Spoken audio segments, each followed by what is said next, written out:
Here.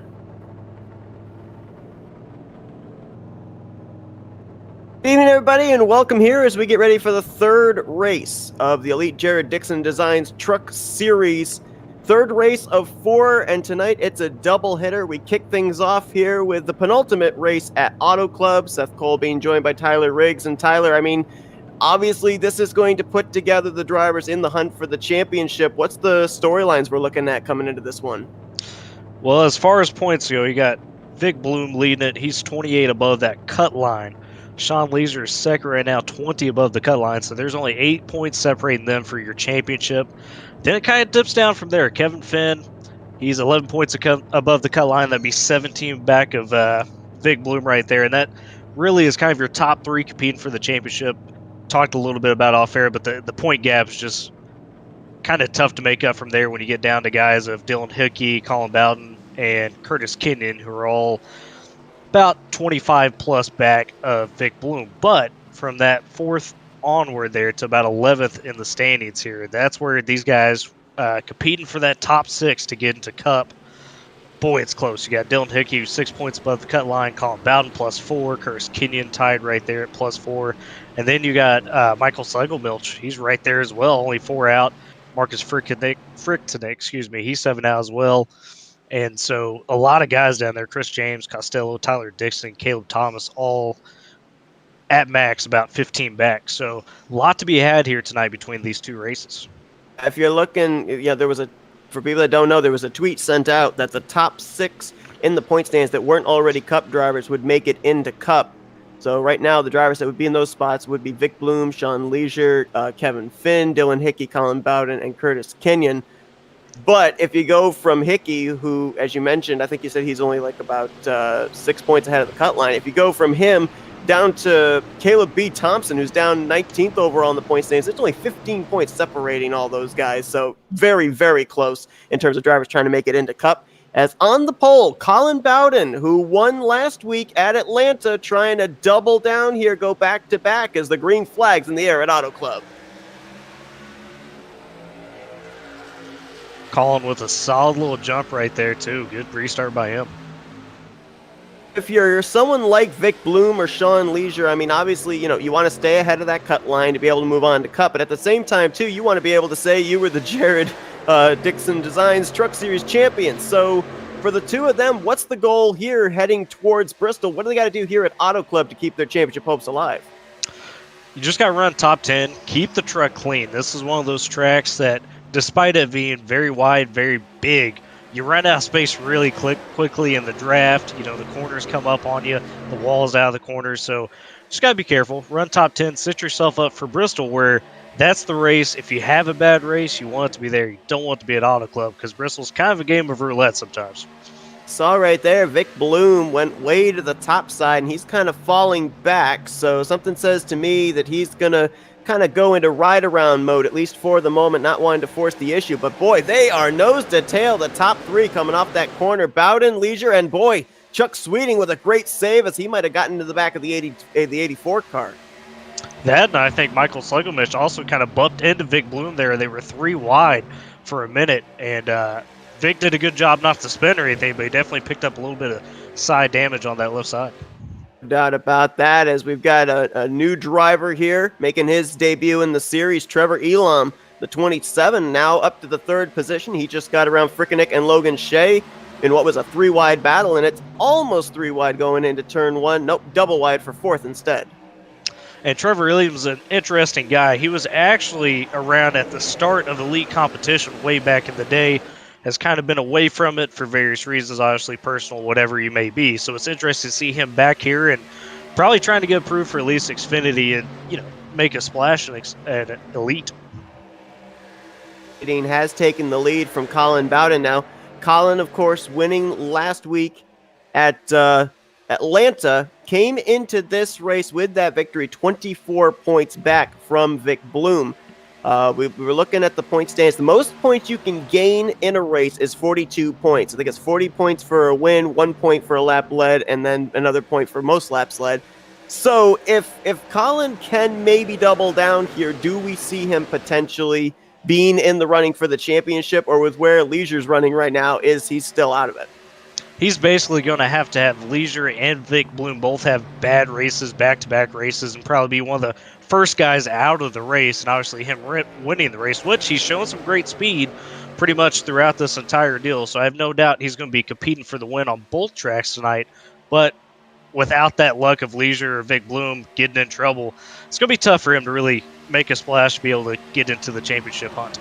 The 3 drivers in the first 2 races have finished in the top 10 in both races. Vic Bloom, Sean Leisure, Dallas Myhan, the top 3 in the point standings. And right now, if we're looking in terms of a potential battle for the championship going into Bristol, right now, Leisure is running in 6th. Vic Bloom, we saw a fade to the back. He's now slotted into the 15th position. So according to my calculations, that's about 6-7 points that Leisure just gained there on Bloom right now, which would put him only 1 point back for the championship. No doubt. And I don't know what's kind of going on with Vic Bloom here. You know, I thought, honestly, he might struggle a little bit at Texas. He took away that doubt out of my mind with his performance there. Tonight, I don't know if this is a track that he's really comfortable on, and maybe he's just kind of using the first part of the race to really be safe and make sure he gets to the end of it. 1.2 seconds back is this battle for second. Colin Bowden looks to his left, sees Marcus Frickenick there trying to take the spot, and Trevor Elam right there as well, trying to make it a 3-dog fight. But as this is going on, this really good battling for second place, Chuck Sweeting is checking out. And he loves this, Chuck does, because with the draft in these trucks at the high speeds you're going, it's actually almost going to hinder you in terms of lap time. Even though you got such a pull down the straightaway, those corners get really tight. And a guy like Chuck, who's just kind of cruising out front, could really use this time to extend his gap big time. Talked about a couple of guys above that cut line for the top 6 to move on to Cup next season. Dylan Hickey and Kevin Finn. There you see the 2 of them running right now in 7th and 8th position, just kind of doing what they have to do, gain the points they can, heading into Bristol. And I think really if you consider the 2 tracks we're at for this doubleheader, Auto Club is the track that maybe you're able to control more of, what goes on than Bristol is, because Bristol's a little bit like a crapshoot. You got to first off have good starting track position, and then secondly, you have to make sure you're not anywhere around aggressive drivers that might bump you out of the way into the wall or something. So with it being a little bit more spacious here at Auto Club, I think that's when you're going to see drivers like Hickey, like Bowden, like Finn, really try and rack up the points that they can. Oh, no doubt. Really Auto Club is going to come down to more of the mental aspect of things. Just running smooth lines, as you mentioned, keeping clean there. And not only that, though, if you get green flag stops, which there are a possibility of that in this race, fuel only runs about 40 laps at the max. You're going to have to be smooth in and off pit road. If we look as far as the battle for the top 6, one that's actually stepping out to me, Frickenick has now moved up to 2nd position. The guy he's trying to chase down that is the last one in the top 6 coming into this race, Curtis Kenyon, he's mired all the way back in 21st. So what's got to be going on with the 29 truck? Well, he didn't qualify, so I don't know if that was planned for him. Oh, we got a spin. We got 2 cars on the wall. One was Goodman. The other one, I believe, was that Schlegelmilch? Maybe? No, it wasn't Schlegelmilch. Might have been Derek Self in the 81. Yes, it was. There you go. Let's see what happened here. Right in front of Vic Bloom as well. I saw Vic Bloom make an aggressive move to try and avoid. I don't know if he got a piece of it or not. Right around him, actually. Right in front of him, like you're talking about. You see, there's Derek Self, the 91, or the 81, I'm sorry. And, he got a little help. Vic Bloom got into him. And Vic was the one, as you mentioned right there, that caught him. And that's going to cause Vic to get the EOL. He did also suffer some right rear fender damage back there as well on the spoiler. So, tough going early here for your points leader. Goodman, the Bofana Chevrolet Silverado, wrong place, wrong time, gets caught up. We're going to take a look here from the helicopter cam, because one thing that we talked about last week at Atlanta was the fact that, different drivers have different entries into the corner, and it was hard to tell from the camera view we had there, but I almost wonder if that was one of these cases where one driver entered the corner a little bit differently than the other. Yeah, and Vic was right on his bumper. I don't think Vic meant to kind of get into him right there, but as you're talking about, Vic had such a run, he had to make sure he took that corner in a way to where maybe he could kind of slide underneath and use that momentum to get past. But it's one of those deals where you come up on it so quick, sometimes you just lose track of where you're at, and that causes that contact. Especially making a move that late into the corner, it might have taken Derek Self by surprise, and he may have tried to move down to maybe throw a little bit of a block, because it kind of looked like he came down just a little bit. But obviously, this is going to, as you mentioned, with Vic Bloom probably taking the EOL here, this is going to drop him back quite a bit, and he had already fallen back outside of the top 10. So with this little bit of damage he's now sustained and everything, be interesting to see if maybe Sean Leisure realizes the situation and may be able to be the points leader when we get to the Bristol finale. Well, and seeing that Vic got that EOL right there, Sean's going to see that and say, all right, hey, maybe I could drive a little bit more calmly. I don't have to push to really get yourself into the top 5, top 3 in this race. Pretty much, as long as he's riding inside that top 10, that might be the prime spot to be. With Vic Bloom's damage, I'm not sure how much he's going to be able to really make up in the back of that pack. Two drivers that probably were very glad to see that yellow flag, and that was Curtis Kenyon and Michael Schlegelmilch, because both of them were running quite a ways back and the field had really spread out. This gives them a chance to bunch back up and maybe have a shot of getting up in the same vicinity as Frickenick and some of those other guys that they're trying to run down for a spot in the top 6. Yeah, and I think also with this track, you're seeing kind of the first ebbs and flows of guys not really being comfortable with how the truck feels. I mean, it's a tough setup. Started out a little tight tonight. I think as the practice session went on for these guys, the track rubbered up and it got a little bit better. But it's harder to drive, I think, at this track than it was at Texas last week. And that's saying something with Texas being in the middle of the day. It was pretty easy going. So you got some guys that are still trying to dig and figure out their best ways around this track to not only be consistent, but to save tire and make sure on the long run they just don't get left. I want to apologize. You're right. We were at Texas last week. I'm saying Atlanta this whole time. Oh, I didn't even catch that. I'm sorry. Wrong V-shaped mile and a half. I mean, hey, they're so close together sometimes, man. I don't blame you. I don't blame Who knows? Yeah. Interesting strategy here, though. With us having the doubleheader, obviously the start time for the first race was pushed ahead of the normal start time that we've had the past 2 weeks. And also the laps have actually been lessened as well. 50 laps here, and we see the 23 of Chuck Sweeting leaving pit road. Looked like they might have topped off on that truck, so you kind of wonder, are we right on the fuel window perhaps? And is the 23 now good to go on fuel with coming down 1 lap later than everybody else? By the time you factor in your caution and all that, yes, he should theoretically be good. The fuel run, as I mentioned earlier, kind of a test session. You're looking at about 40 laps at the max. By the time he comes out of the pits, they get restarted. He's going to at least save a couple laps there to be able to make it. The other interesting part of this, Seth, is that with how tight these trucks are at this track, something you could do to actually loosen yourself up over the course of a run. Let's say they go, another 20 laps, and everybody comes to get tires. If you see Chuck Sweeting come in to get tires, there's a good bet he probably doesn't take fuel, because that's actually going to loosen up your truck a little bit. That could be an advantage that some guys just don't realize is possible. Less weight in the back allows it for it to be a little bit looser, a little bit lighter. I've heard people talk about that. Another thing that's going to be interesting to watch too. We saw Chuck Sweeting work his way up there to the race lead, and he pulled away. He's going to be restarting back in the 22nd position. It'll be fun to watch him try and cut his way through traffic and see how quickly he can get back up into the top 5. Not only that, I'm not sure how much practice he had of following guys in the draft kind of leading up to this race, because it is a whole different world at Auto Club when, as you mentioned, you're out in front, you're cruising by yourself. Now all of a sudden you're behind a pack. Things really tighten up even more. You have to kind of go in at different angles. You got to check up here and there. So it's going to be real interesting to see how he navigates through this pack. Marcus Frickenick's going to take the inside line here for this restart. To his outside pole sitter, Colin Bowden. Row 2, Logan Shea and Trevor Elam. Row 3, Dylan Hickey, Sean Leisure. The rest of your top 10, Caleb B. Thompson, Kevin Finn, Dallas Myhand, and Joshua Personette. So, with the 23 coming to pit road, topping off and everything, would these guys up here at the front be concerned about fuel, or do you think they feel they're good to go as well?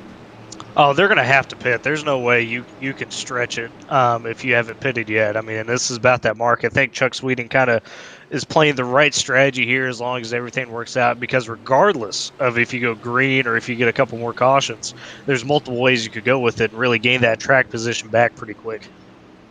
Ready to go, green flag racing yet again. It will be on lap 14 of 50, giving us a total of 37 laps remaining in this race. You see them all nose to tail here, trying to get ready for the restart. Green flag in the air, and now we'll have to see. This is the first time that Frickenick's going to have clean air. Will he be able to gap himself? Yeah, he's going to have to be careful down into one here. Sometimes you can have a little bit of a loose condition when you got old tires like that. Even though the setup's super tight. We'll see how he handles it off 1 and 2 and 3 and 4 especially. Good job there by Colin Bowden to just barely fit just behind the 84 and just in front of the 03 of Logan Shea, holding on to second position. As the battle looks right now, it's going to be for around 5th position. That's where you find Sean Leisure. He looks to his inside, and that's Dylan Hickey in the 13, that In-N-Out Burger. I believe that is a Toyota Tundra, yes. Yes, sir. And also Caleb B. Thompson right there, too. He's one of those guys that over the past couple weeks winds up with good fishy spots. We don't even really get a chance to talk about him through most of the broadcast. He's just kind of a quiet assassin, if you will, moving through the pack. Absolutely. And it looks like we got a couple of guys trying to use that second line. I haven't really seen anybody go up to the third groove except for Vic Bloom, but at that time it looked like he was falling back. Really, it seems like everyone's bottom feeding. They're only really using the inside and maybe second groove here.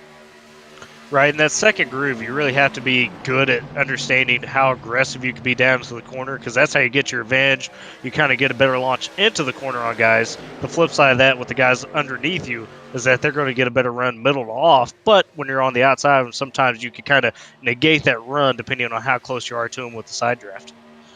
Sweeting, since we went back green, he's picked up 4 positions from 22nd now up to 18th, following in the tire tracks of Vincent Isabella on the top side, but right at the moment doesn't look like he's making up a whole lot of ground, which is kind of surprising based on how quickly he was able to pull away from everybody else when he went to the race lead. So we definitely see the difference between draft and dirty air as opposed to the clean air he had earlier. Not only that, it's early in the race. He doesn't want to make a silly move that's going to cost him, some big damage or something of that nature. And it causes you to be really patient and just have to really pick your spots coming through the field. Bloom, you can see right there, he is currently in the 23rd position. And a couple of guys back here I'd be worried about. Michael Schlegelmilch came in just behind the cut line, running just ahead in 19th. And Curtis Kenyon, you see him right there, the number 29, that yellow, white, and black Chevrolet. He's currently running back in 21st. So I'd be a little bit worried if I'm both of these guys, because this is a perfect opportunity for guys like Frickenick to maybe be able to capitalize and jump into the top 6. And you could tell that's Marcus's game plan tonight. Be aggressive, get out in front, lead the race as much as possible. He knows his gap and knows what he's got to make up. And so far, we worried about him being out in front since he really hadn't had that experience yet. He's doing a pretty good job of handling things. Definitely is. If you look at his last 2 races this season, he was running around, I think it was the 5th or 6th position at the season opener at Daytona, got spun on the back straightaway, no caution was thrown, so he lost a lot of positions that way. And then last week, he ended up finishing just outside the top 10 in the 11th position. So, he has definitely been good this season. He just hasn't caught the breaks he needs. Right, and a guy like that, sometimes it affects your confidence, but knowing Marcus a little bit, he's going to come into every race, know, hey, it's a new race, a new chance to really make a splash.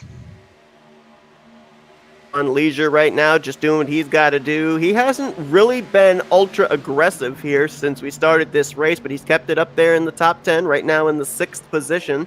And a guy that's actually starting to work his way up here that we might have to take notice of is Joshua Personette in that 18 truck, because he has now cracked the top 10. He's up to 9th, and he's making some pretty good strides on that inside line. Yeah, and he was talking with them before the race. He was really focused on his long run speed and kind of not worried about, hot lapping, really just making sure he was comfortable tonight coming into this track. This is not one of his tracks that he particularly feels he's going to be as best at. So far, great run by him. Couple of guys I was actually just looking to see if they were in this race, and I do not see either of them. So it may be a little bit more cut and dry as far as the battle for the top six, because neither Chris James nor Joseph Costello are in this race. The only other two guys that I can see that maybe we'd be talking about at Bristol possibly would be Tyler Dixon and Caleb B. Thompson, who we talked about earlier. Right now, Dixon is running 12th. Thompson currently in the 4th position. So it kind of looks like right now the guys that are on the outside looking in that have a shot are Frickenek, Thompson, and Dixon.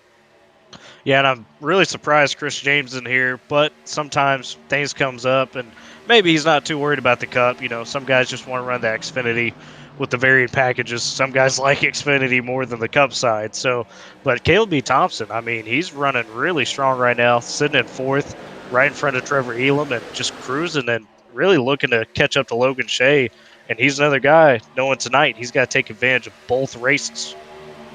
Obviously, the draft comes into play, but that last time by, Dylan Hickey was a 10th quicker than Marcus Frickenek, starting to close in. We may have a battle for the lead here if the 13 continues this pace, and obviously Hickey comes into this race in the 6th position overall in standings. He is the, I believe, 4th highest of the drivers as far as trying to get into the top 6. So a very good run for him right now, and definitely looking like he is showing that he wants to be a contender in Cup next season.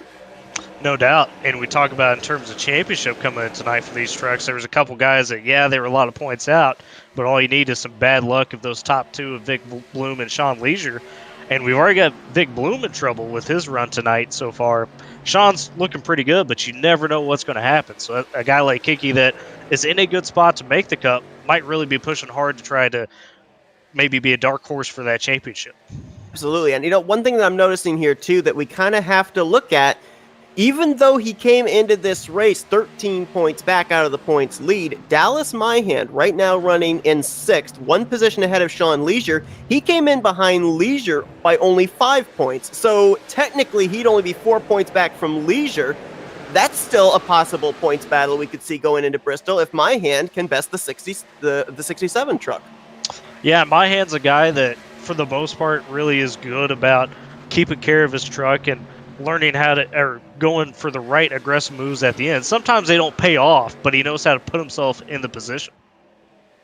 Look at this. We've got now a new 2nd and 3rd place truck as Caleb Thompson and Logan Shea kind of drafted together to get around Dylan Hickey. They now move into 2nd and 3rd on the podium, and the two of them look like they're kind of doing a little bit of a 2-truck tandem here, maybe trying to draft up to the back bumper of the 84. Yeah, and really interesting strategy here by them. I mean, some guys aren't really comfortable with the draft at this track. They don't know how to handle it, but you could tell these guys did their homework, and they're using it to their advantage. And as you're mentioning, they're really starting to reel in Marcus Frickenek. You think about it, too, and maybe this is one of the few places, aside from Daytona at the beginning of the season, where they're able to do this, but it kind of has these young guys have to go out to other drivers that we know have run in the Xfinity and Cup, like Personette, like Myhand, have to go up to them and say, you know what, please work with me. I'm trying to make it into the top 6. I need as many points as I can get. If we're out there nose to tail or we're able to draft together, would you be willing to give me a hand here? And I think maybe that's something we're seeing here because, Logan Shea, we've seen him in Xfinity last season, maybe trying to help this 04 get up there, who we know is in the battle to try and get into the top 6 points-wise. Not only that, the guys that have been part of Elite, as you're mentioning, have ran Xfinity Cup. They're using this as more of kind of just extra reps, extra laps. And so they're probably definitely more apt to say, all right, hey, I'll work with you. I'm not trying to go for anything crazy tonight. Obviously, they're trying to win, but more importantly, they're just trying to run clean races.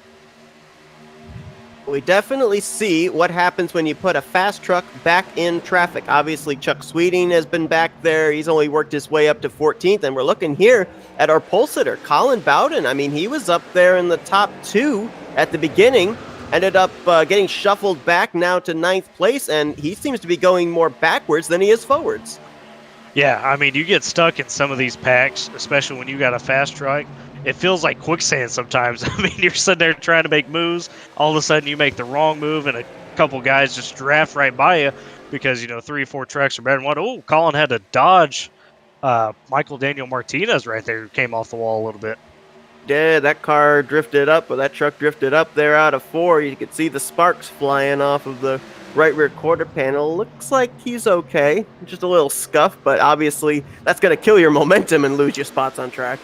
No doubt. Not only that, that right front fender damage might make you a bit tighter, which you could deal with it, but, he's going to be wanting a caution to get some of that damage fixed. So our only caution of the evening took place back around, I think it was lap 11. Things have gotten spread out here, so if we do not see another caution from now till the checkered flag, you're saying that they're going to have to make one more pit stop, with maybe the possible exception of the 23 of Chuck Sweeting. Yeah, he should be right and fine. Chuck did the right thing there. Came down pit road right about the lap marker to make it good on fuel, and that's going to be an interesting thing to see how some of those other guys are going to handle it, because they're going to have to come down. Do you split it up in 2 runs and hope that the fresher tires maybe make up time on Chuck Sweeting? I mean, if I'm Chuck right now and you don't get air caution, he is in the catbird seat to take advantage of the strategy. I was thinking, when he came to pit road, we had another lap of caution. I thought maybe there'd be some other guys near the back of the pack that would come in and top off. Only one driver did that, and that was the 10 of Jared Rexing. So that's another guy we should maybe look at as possibly being able to make it the rest of the way on fuel. But right now, up front, it is the top 4. They have checked out. It's about a second and a half from 4th place Trevor Elam back to 5th place Dallas Myhan. So with the fact these guys have such a gap right now, would somebody maybe think about trying to go into fuel conservation mode, or is it literally outside the realm of possibility of making on fuel that you just got to go? With the caution and everything, I mean, it depends on how hard you really got to back it up. You might see a couple guys try it. I'm not sure how far you could really stretch it, though. You're going to have to do some outstanding clutch work and some real good throttle control just to be able to come close. So we'll see how that plays out. You see Shea right now, he's dropping back a little bit. Maybe he's starting to think about it. Dallas Myhan really isn't pushing too hard to catch this front pack, so you never know what's going to happen. As of right now, I believe we have 24 trucks still on the lead lap. The last truck on the lead lap is Curtis Kenyon in that 29. The leaders may be catching up to him more sooner rather than later. And I mean, this is tough for him, especially with the fact that he came in right on that cut line, 6th of those rookies, and he had a lot of drivers breathing down his neck, and a couple of them are running up towards the front of the field. Matter of fact, one of them leading this race. Yeah, and I don't know, his lap times are about a second off or so. Maybe he just hasn't got the tire wear figured out this track. Not quite sure, because he's had some pretty strong runs, obviously, at Daytona and Texas to be able to put himself into the spot. But this is the beauty of this little 4-race schedule right here. It's very different tracks, very different skill sets, and you got to be on your toes for each and every race.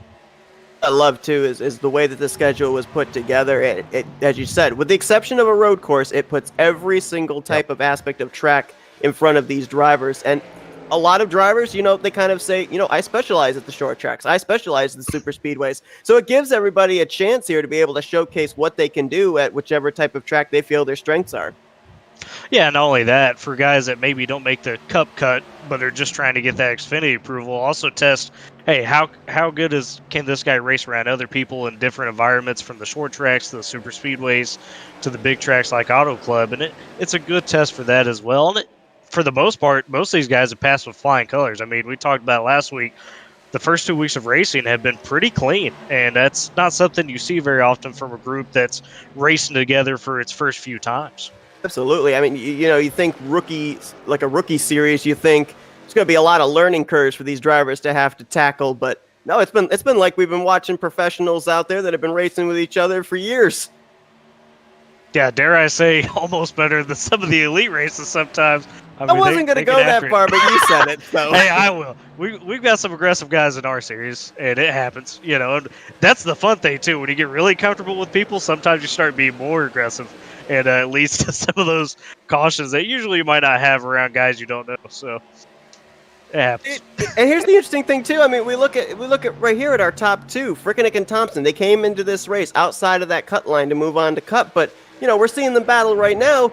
Further on down the road, if they move up to Cup, we can see the 2 of them battling each other for a Cup Series win at Auto Club. So, a lot of different stories that we can spin right now looking towards the future.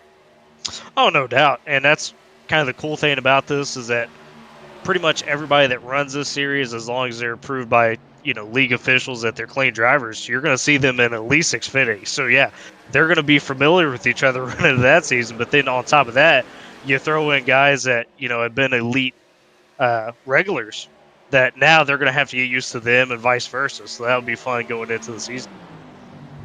Right now, it doesn't look like Thompson's been really eager to try and make a move on Frickenek, which kind of says to me that he's basically conceding battling for the lead, so that way Frickenek cuts the draft. So as of right now, I think we'd be looking at this 82 as maybe one of the first trucks to hit pit road if these guys cannot make it on fuel. Yeah, and I really like what Caleb B. Thompson's doing, like you're talking about. He's not really pushing Marcus. I think he realizes, hey, there's a chance I might be able to stretch this out, and you kind of want to be able to control when you come in, because at a track this big, you could wait an extra lap on the other guy, and if you have a cleaner stop, you're actually going to gain a lot of time on him in the course of it transitioning back out and coming back around for the standings. Definitely, no doubt about that.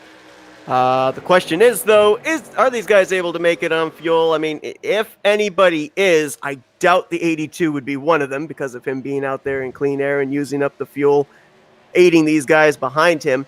Top three have now broken away. One driver that was a part of this group was Logan Shea, but he has recently lost these guys, and he's about to maybe get reeled in by a group of maybe three drivers there. Yeah, actually, it's only two drivers there, Colin Bowden and Sean Leisure. So Shea could be in trouble of getting freight trained and dropped outside of the top five.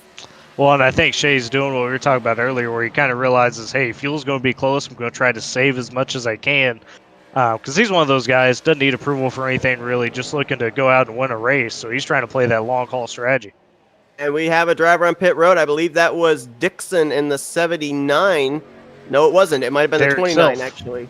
Oh, wait. Yep. Oh, you're right. Yep. The 81 of Derek Self, who is multiple laps down already. He was already a lap down to the leaders, of course, getting caught up in our first and only caution up to this point. So probably just getting out of the way of the race leaders, I would assume. Yeah, and I'm not sure where he is on fuel. Plus, as you mentioned with the damage, he was kind of off pace anyways. But if he is, meaning to kind of run this out, he's good to go from here, obviously. So he might be able to gain a couple spots if guys start running out of fuel and don't realize they're going to run out of fuel.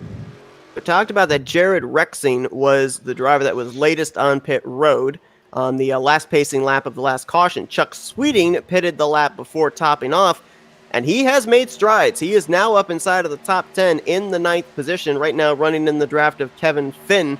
So maybe he wasn't pushing it that hard early on, maybe just save a little bit more, but now I think he definitely feels he might be good to go on fuel, and he is working his way through the field now.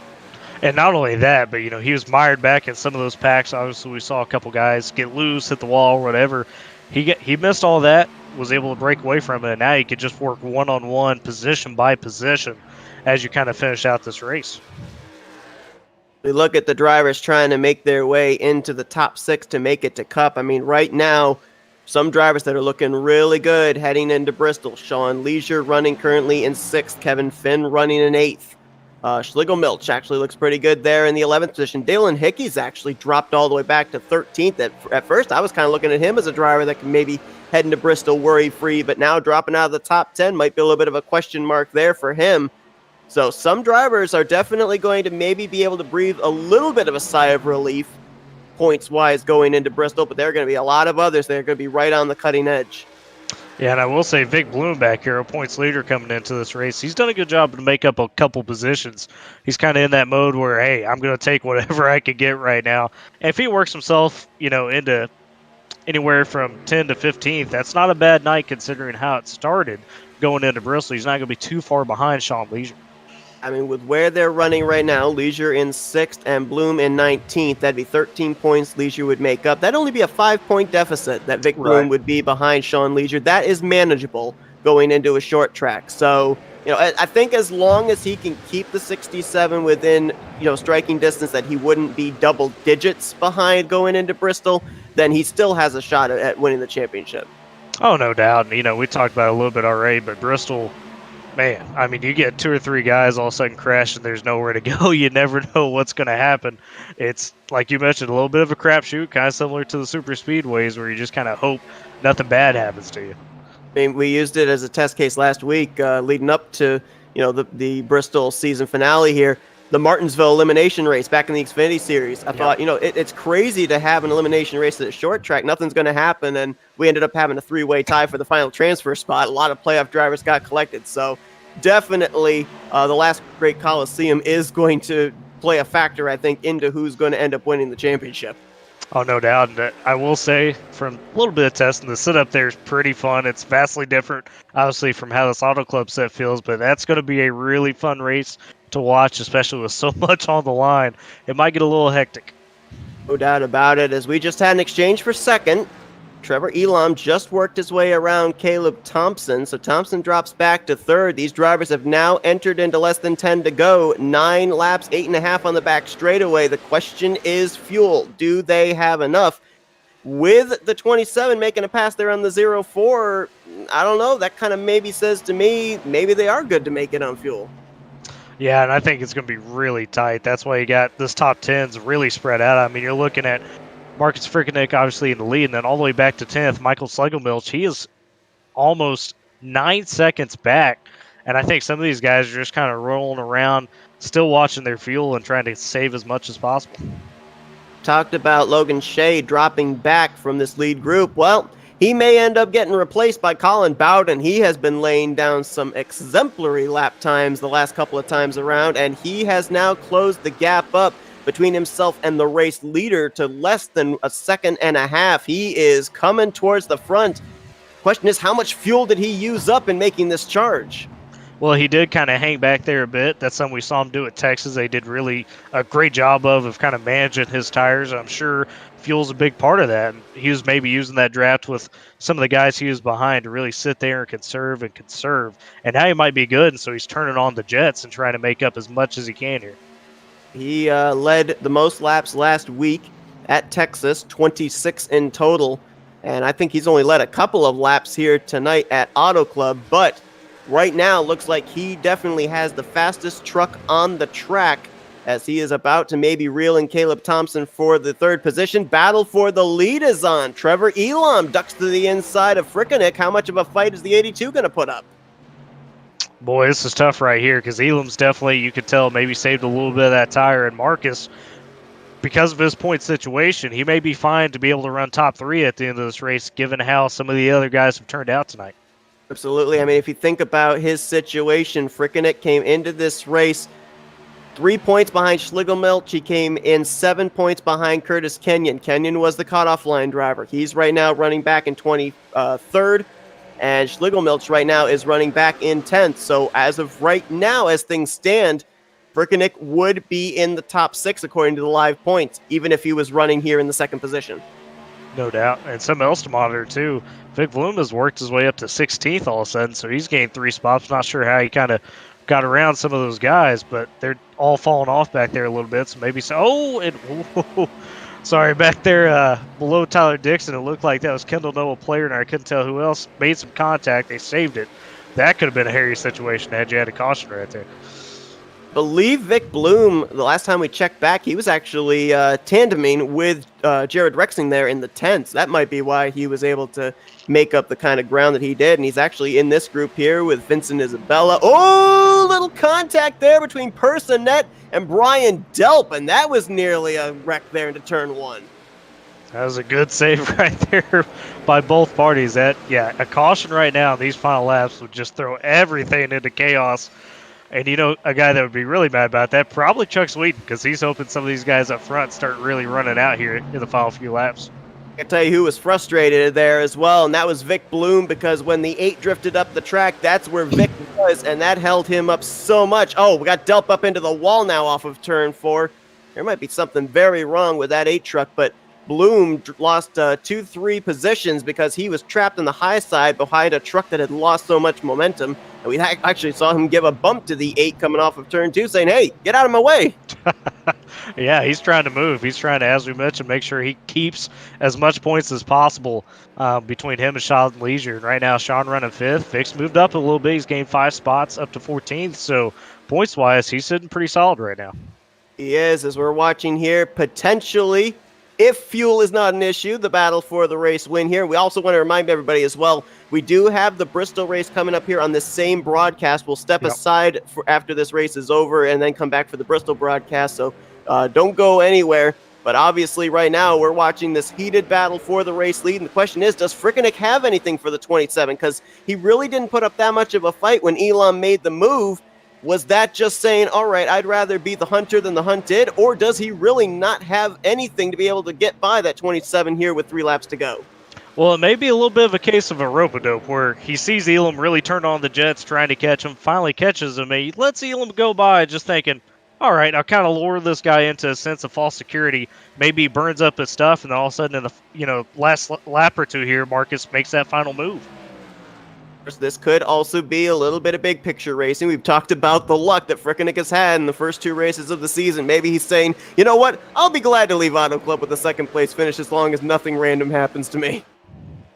No doubt. We're getting pretty close here to the final lap, and Marcus, talked about it. He's just kind of trailing Trevor, and he's taking a little bit higher of an entry into these corners, I'm noticing. I think what he's doing. He's trying to get set up to where, if he chooses to, could maybe make a run out of the corner and really make that final move to get inside of Elam, and you're starting to see it a little bit here with that draft.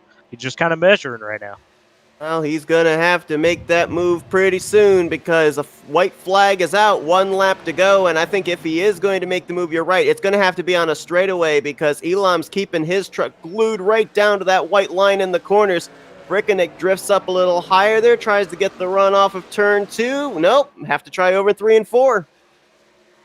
Let's see if Marcus tries to stay high or really tries to bog it down here. Oh. He's looking, not enough momentum. Maybe he can get back to the throttle sooner through the center. Oh, he's going to have a run. Will he take a look? He's going to. Left rear quarter panel, door, photo finish perhaps here. It's going to be Trevor Elam on the top side by maybe half a truck length. And what a move there by Marcus Frickenek. Did all he could, even gave Elam a little bump right there, and Trevor held on to it. What a finish. And I believe we had an incident there coming to the checkers. I think we had a wreck because Vic Bloom looked like he was on the apron with more damage in the turn 1 vicinity. Yeah, I'm watching back, and he finished 23rd, and he's all the way up to 14th or so, so something had to have happened right there. Going on lap 49, he was running the 13th spot in a pack with Rexy, Kendall Noah Player, I think Dylan Hickey as well. Kendall Noah Player also finished back there, so I almost wonder if maybe those two might have made contact. We're going to quickly just stay here for the burnouts for Trevor Elam. I mean, how about that? First start of the season here in the Jared Dixon Designs Truck Series, and he picks up a W. Oh, okay. Seeing what happened with Vic Bloom, him and Kendall Noah Player coming to the white flag out of 4, made some contact. Vic drifted up a little bit, and that sent them both into the wall and Vic into the grass. And I'm almost wondering, I think that the 99 might have been out of fuel because I think he got a little help back to pit lane. And, yep, see it right there, drifts up the track. And they almost had it saved. It was that second bit of contact there where Player got him in the right rear corner panel and hooked him up towards the wall that really spelled disaster for the 99. No doubt. Points-wise, though, Sean Leisure finishing 4th. He just gained so much on Vic. That's a 20-point swing right there. We'll have to see how that calculates out, but that was probably the worst-case scenario for Vic Bloom. Definitely. I mean, we talked about coming into the start of this race, it was looking like it was going to be Bloom versus Leisure, and now it looks like it could very well be Leisure versus Myhand, perhaps, for the championship, dependent on just how far back Vic Bloom is going to be heading into Bristol. We'll take a look here at the results from this race. Trevor Elam, first start, first win here of the season, and Marcus Frickenek, I mean, obviously didn't win this race, gave it a heck of a shot, but I don't think he'll be disappointed with second because, as we said, big picture racing, he's got to get himself into that top six, and I think this second place will definitely put him up there heading into Bristol. Oh, no doubt about that. And then he made, all he could of a move right there on Elam without wrecking him. Very respectful move by him. And like you're talking about, he probably realized, hey, big picture, I gave it a shot. Second's nothing to hang your hat about. On Bowden, after his win last week at Texas, third place run, Sean Leisure obviously came into this race second in the points. So what do you think? Going into Bristol, Bowden and Leisure already locked into Cup? It's going to be pretty close. Leisure, especially, I think, is pretty much wrapped it up at this point. I can't foresee really any scenario of him falling out. Looking at the number of the drivers we have tonight, he pretty much should be able to celebrate that. Everybody else, it's going to be close. I mean, it's, Bristol, you never know what can happen if you're the first guy out, kind of like Vic was tonight at Auto Club. Now you may find yourself on the outside looking in pretty quick. Logan Shea completing the top five. Caleb Thompson came into this race 13 points behind the cut line. He finishes in sixth. Chuck Sweeting worked his way up there to seventh, so a strong run for him, but obviously I think he was hoping everybody else was not going to be able to make it on fuel. Kevin Finn, another guy that came into this race in the top six. He finishes the night out with an eighth place run, so a little bit more of a little bit of a cushion for him going into Bristol. Dallas Myhand, a ninth place run, kept at least Sean Leisure within striking distance, finishing ninth with Leisure in fourth. That's going to be 10-point separation between Leisure and Myhand. We'll have to see where Vic Bloom factors into that equation. And Michael Schlegelmilch, who came into this race the first driver outside of the cut line behind Curtis Kenyon. It was 4-point separation between them. He finishes up there in the top 10. So it's going to be really close, I think, with Schlegelmilch, Kenyon, Thompson perhaps as well, all into that mix as far as who's going to be in the top six and who isn't.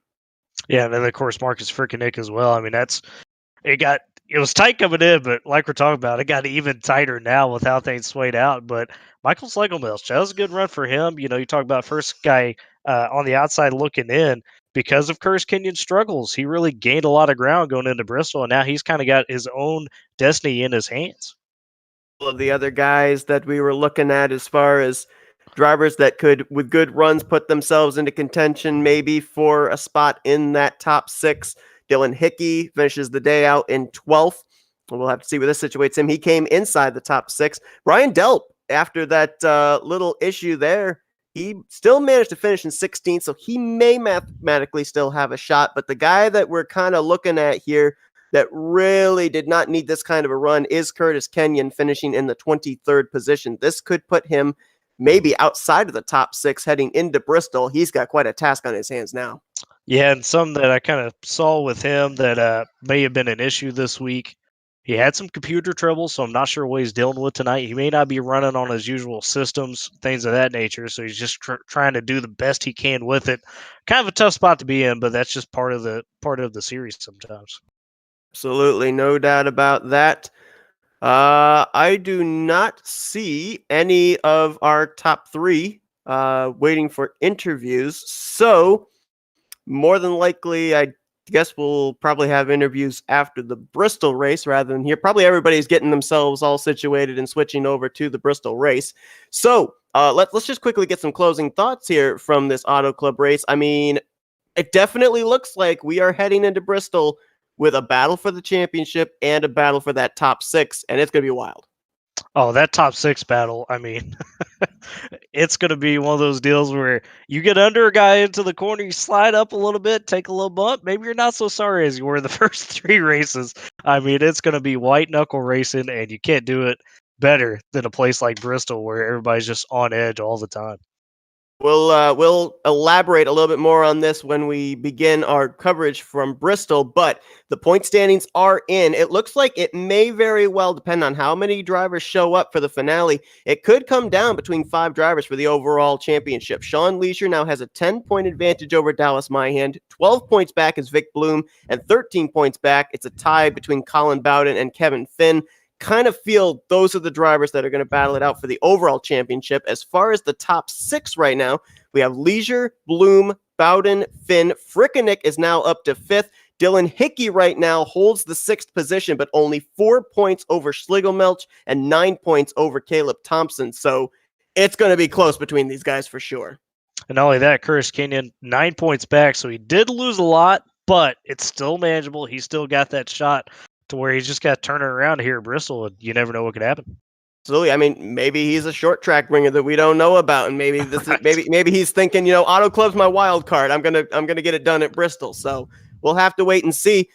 Don't go anywhere. We are going to be on a little bit of radio silence, switching everything over for the Bristol race, but we will be right back in a few minutes to continue on coverage. The season finale, the championship, is on the line at Bristol in just a few moments.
Welcome back here to coverage of the Jared Dixon Designs Truck Series here on the Elite Racing Network. It's the season finale here at Bristol.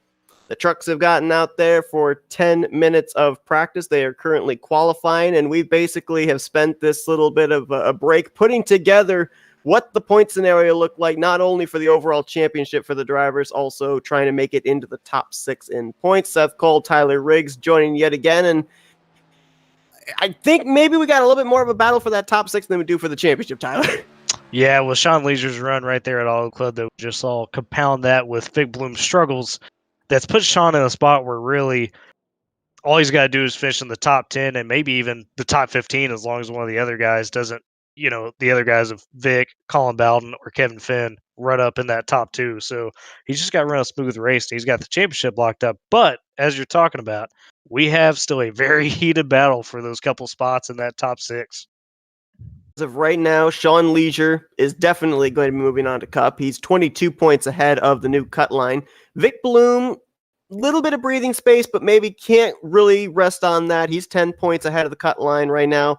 Colin Bowden, Kevin Finn, they're 9 points ahead of the cut line. And then this is where we get to where really the big battle I think is going to be going on. Marcus Frickenick, after that runner-up finish just moments ago at Auto Club, 3 points ahead of the cut line now. He's up in the top 6. Dylan Hickey now drops onto the cut line area as the driver in 6th.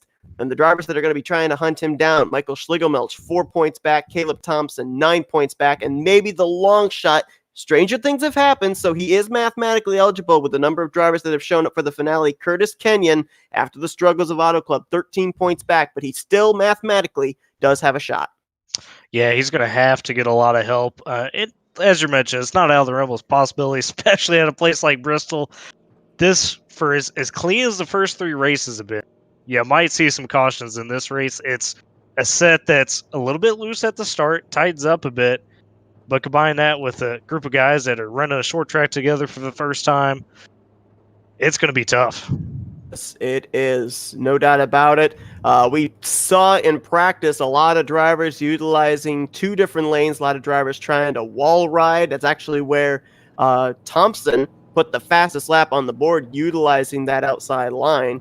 So we'll see how many drivers will migrate up there, drivers using the bottom. But one thing that we saw, a lot of drivers had some issues getting off of the corners. So I was saying to Tyler this, and I'll say it again, all the cautions that we have avoided at Daytona, at Texas, and just moments ago at Auto Club, we may get them all here at Bristol. Yeah, and especially with so much on the line for some of these guys really trying to race into Cup, it's going to get elbows up, and there's going to be probably a little less friendly driving than what we saw for the first 3 races. No doubt about it. The chrome horn may get used here in the closing stages. Colin Bowden, back-to-back poles here as he started on the inside of the front row in the Auto Club race earlier on here this evening. He's right now basically just trying to keep the gap here between himself and the cutoff line. 9 points coming in. He's also only 13 points out of the championship. So if Leisure runs into some issues, definitely could make it a whole new championship battle. Frickenick there on the outside after his runner-up finish a moments ago. He's now going to start second for this race. You got Vic Bloom there. Obviously, a lot of hardships went his way at Auto Club. He's 12 points back, but still looking big picture, trying to keep himself in the top 6. And Thompson, on the other hand, he's trying to jump his way into the top 6, 9 points back. He's going to start off in 4th. Yeah, and he's starting out with a pretty solid advantage here from him and Dylan Hickey. Hickey a little bit back there in the field, so we'll have to monitor that. He's going to be one of those guys that we just saw have a really strong run, as you mentioned, and still got some lifting to do here. And this is good place to do it, especially if you can run up front and run strong. Leisure, who right now leads the overall point standings, going to roll off from the 5th position. So if you're Leisure, obviously you're not out of the woods yet as far as win the championship. Pretty much locked into Cup, though, as far as making in the top 6. So do you go 100% here and try and pick up a W before the season's end? I think he will. I mean, we've talked to him a little bit. His mentality is just to go ahead and, try to win every race. He's proven to be pretty clean, so I think he can be aggressive while managing his truck and, just keeping things clean. We're going to get 2 pace laps here. We're not going green yet this time around. As far as the points battle goes for the cutoff spot, we basically have whittled it down to really 3 drivers that we think are going to be in the hunt. The other ones, if situation work out, then they will probably enter into it. But really, right now, we're kind of looking at Frickeneck, Hickey, and Schlegelmilch as maybe the 3 to watch here as far as who could move in and who may fall out. And to that point, Dylan Hickey, who's the driver on the cutoff spot, did not put down a qualifying time, so he started this race at 22nd, whereas Michael Schlegelmilch 10th, and then you got Caleb B. Thompson up front. Green flag in the air, 100 laps here tonight at the last Great Coliseum, the concrete half mile, and Bowden's going to clear for the top spot. Battle is now for second. Vic Bloom really trying to roll right there in the corner, but it's going to be tough to make up ground here in the early going. Right there, the run that Frickeneck was able to get on that top side, that straightaway speed, thought about crossing over Bowden, couldn't do it. And Vic Bloom looks like that car, well, I don't know, that truck looks a little unsteady right now, looks tight in the entry of the corner and a little loose off. Well, and that's his entry. He's going in a bit lower, so you got to approach it a bit different. Now you see him move up to that top side. We got trouble. That Schlegelmilch and Brent Jones have gone around, no caution yet. Oh, and that's a tough break for Schlegelmilch. He's going to be hoping for a caution quick. If not, he's going to probably fall a lap down here. Car is currently still on the lead lap. Actually, check that. Brent Jones just now got put a lap down as he's down on the apron trying to stay out of the way. Schlegelmilch came into this race 4 points behind the cut line of 6th in the standings. And to your point, needs a quick yellow flag. That was, I think, around the 16th position. Fortunately, both trucks spun down to the inside. That's why the officials did not throw the yellow and we're still green. Yeah, and one guy that's, I mean, probably not rooting, obviously, for somebody to have a bad day, but Caleb B. Thompson sitting in 4th. That's another guy he had to get past in terms of points that now has befell some bad luck. I have a feeling that Caleb Thompson's going to have a completely gray-looking right side when this is over. In practice, he was running right up against the wall. He's doing the same thing here in the race, trying to hold off Sean Leisure for that 4th position. And I will say something elite officials watch at Bristol is that they don't want heavy wall right. And obviously, sometimes you're going to bump up into that wall just by nature of the race. But if they feel like a guy is really trying to take advantage of it, probably get a warning and then maybe even a penalty if he's not careful. I mean, I know from my experience in Enter 2003. Oh, we got a caution here, so I'll get to that point in a moment. Yellow flag is out, and it might have actually been last race winner Trevor Elam. It is. The 27 spins it around for the first caution. To see who else got involved here. I mean, it looks like, for the most part, everybody avoided pretty decent. The extensive front-end damage to that Bass Pro Shops tracker boat Silverado, which says to me he may have nosed it either into the inside or outside wall. There is some damage there as well on Brady Clark's 14, so he might have gotten caught up in this as well. The wreck actually starts with Steven Schumann up here. He got tapped by the 79, and that's what caused this chain reaction with Elam and a couple of these other guys. You're right. Sometimes that's typical of short tracks. You have the wreck, and then you have the reactionary wreck. And here it is, right there. Yeah, looks like a little contact, sends the 31 up into the wall.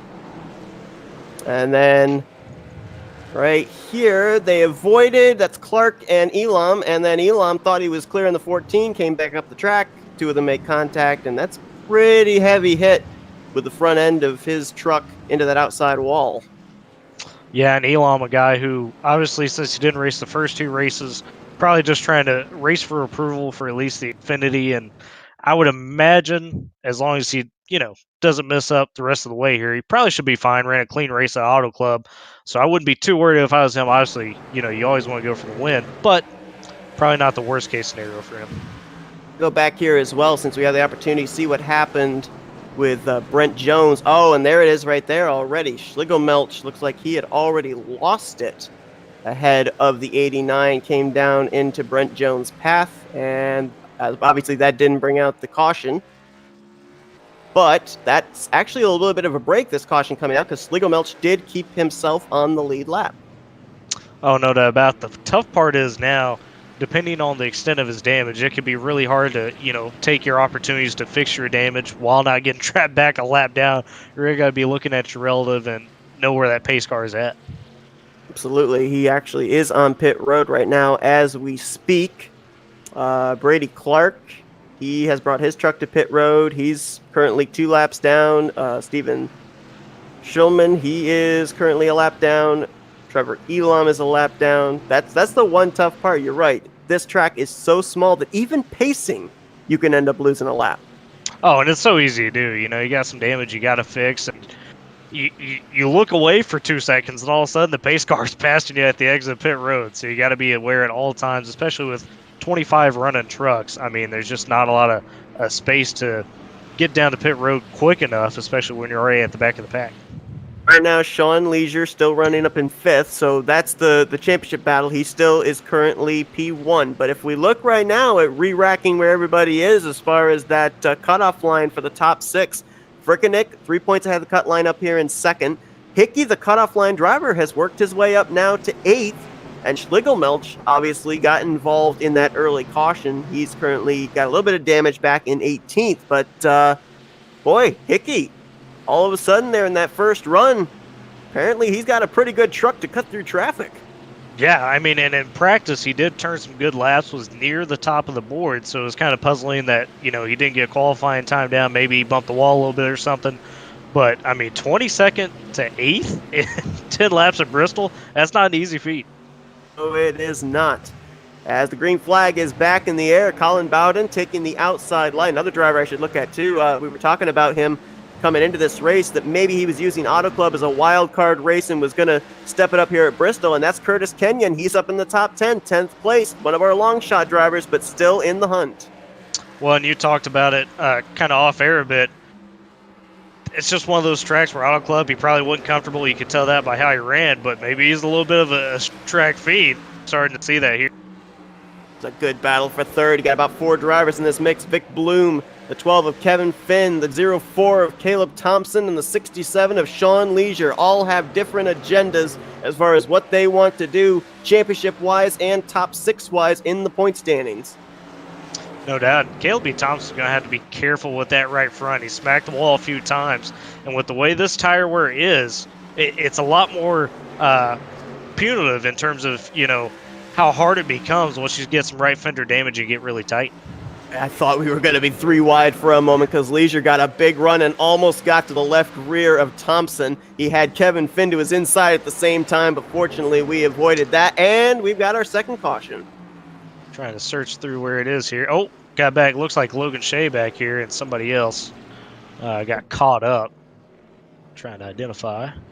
Kendall Noah player, perhaps, in the 94. And caution of the evening, and it takes place within the first 20 laps. So there you go. I guess I was right. All the cautions we didn't get before, we're getting them now. But that's typical Bristol. No doubt. I mean, it's just you run out of space so quick here sometimes. You don't even really make a big mistake, and all of a sudden you're around or you're bouncing off somebody else or the wall. That was not Kendall Noah player. That was actually David Westergreen in the 22 that was involved in this one. Yep, him and Logan Shea. I think Logan obviously spun first into that. David Westergreen tried to avoid it, but there's just really nowhere to go. Oh, excuse me. Westergreen. Yep. Little contact maybe there as well for the 10 of Jared Rexing. Oh, and I thought Kendall Noah player was involved, but he actually slowed up. He was behind the wreck and slowed up in time. I want to go back and look at it because it looked really odd to me. I don't know, was that netcode perhaps? Because it really didn't look like there was like banging doors between the 22 and the 03. Well, and I think the netcode has credence because you see the way that Logan Shea's truck jumps when he's beside David Westergreen there. That's kind of a tip sometimes to where, yeah, maybe some netcode happened. And it's unfortunate when you get in tight quarters like this, but it is part of the sim sometimes. Well, actually, we just looked from a different camera angle, and it does look like the 22 may have come down into the door of the 03. So I tried to blame it on netcode, but maybe I blamed it on the wrong thing. I mean, you know, it is what it is. In doubt, blame netcode, I guess. Yes, sir, always. So as we currently run under pacing yet again, a point that I brought up, or was going to bring up 2 cautions ago, but I want to bring it up now.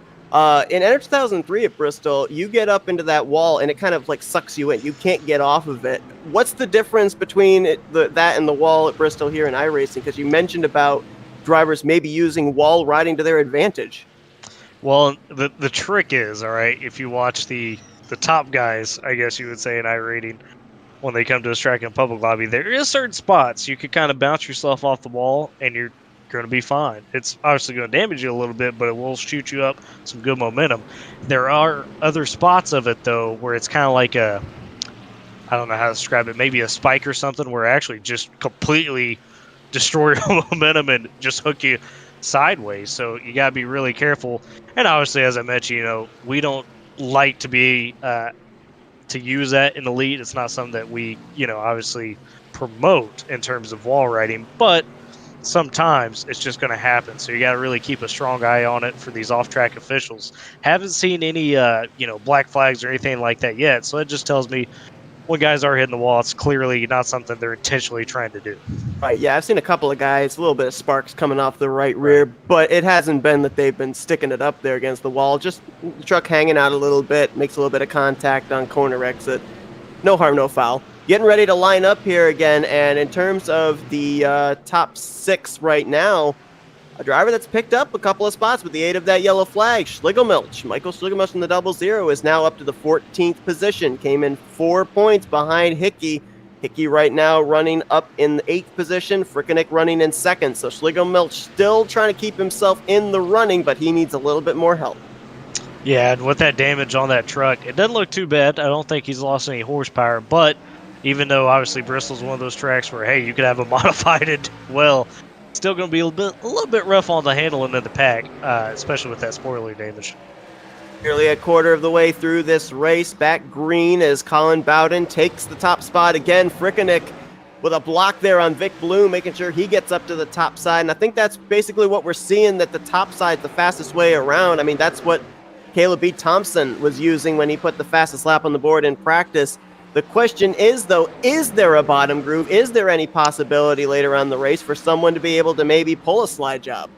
If you get a long green flag run, there most certainly is, but you really have to be a master at rolling on the bottom, because the trick of short tracks, especially a high banked one like this, you've got to be a master at keeping momentum. And when you're on the bottom stuck under a guy and your truck or your car is pushing up, it becomes that much harder to really get that good push off the corner, whereas the guy rolling the outside, it's just going to happen naturally for him. He doesn't have to put much effort into it.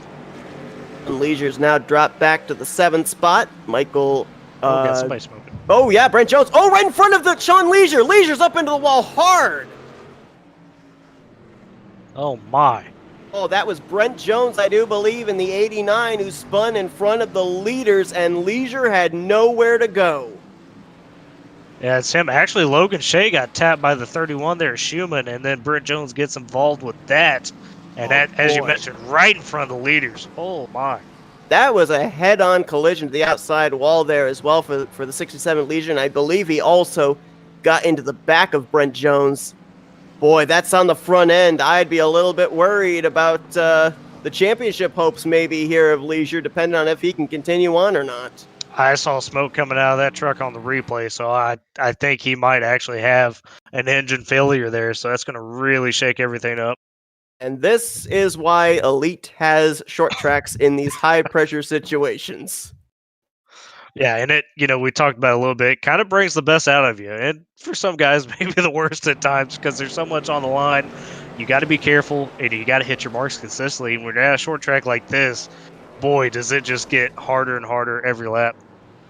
You can see right there, Shea is sitting right in the middle of the track. Brent Jones tries to turn the truck around. Unfortunately for him, he has to turn it around.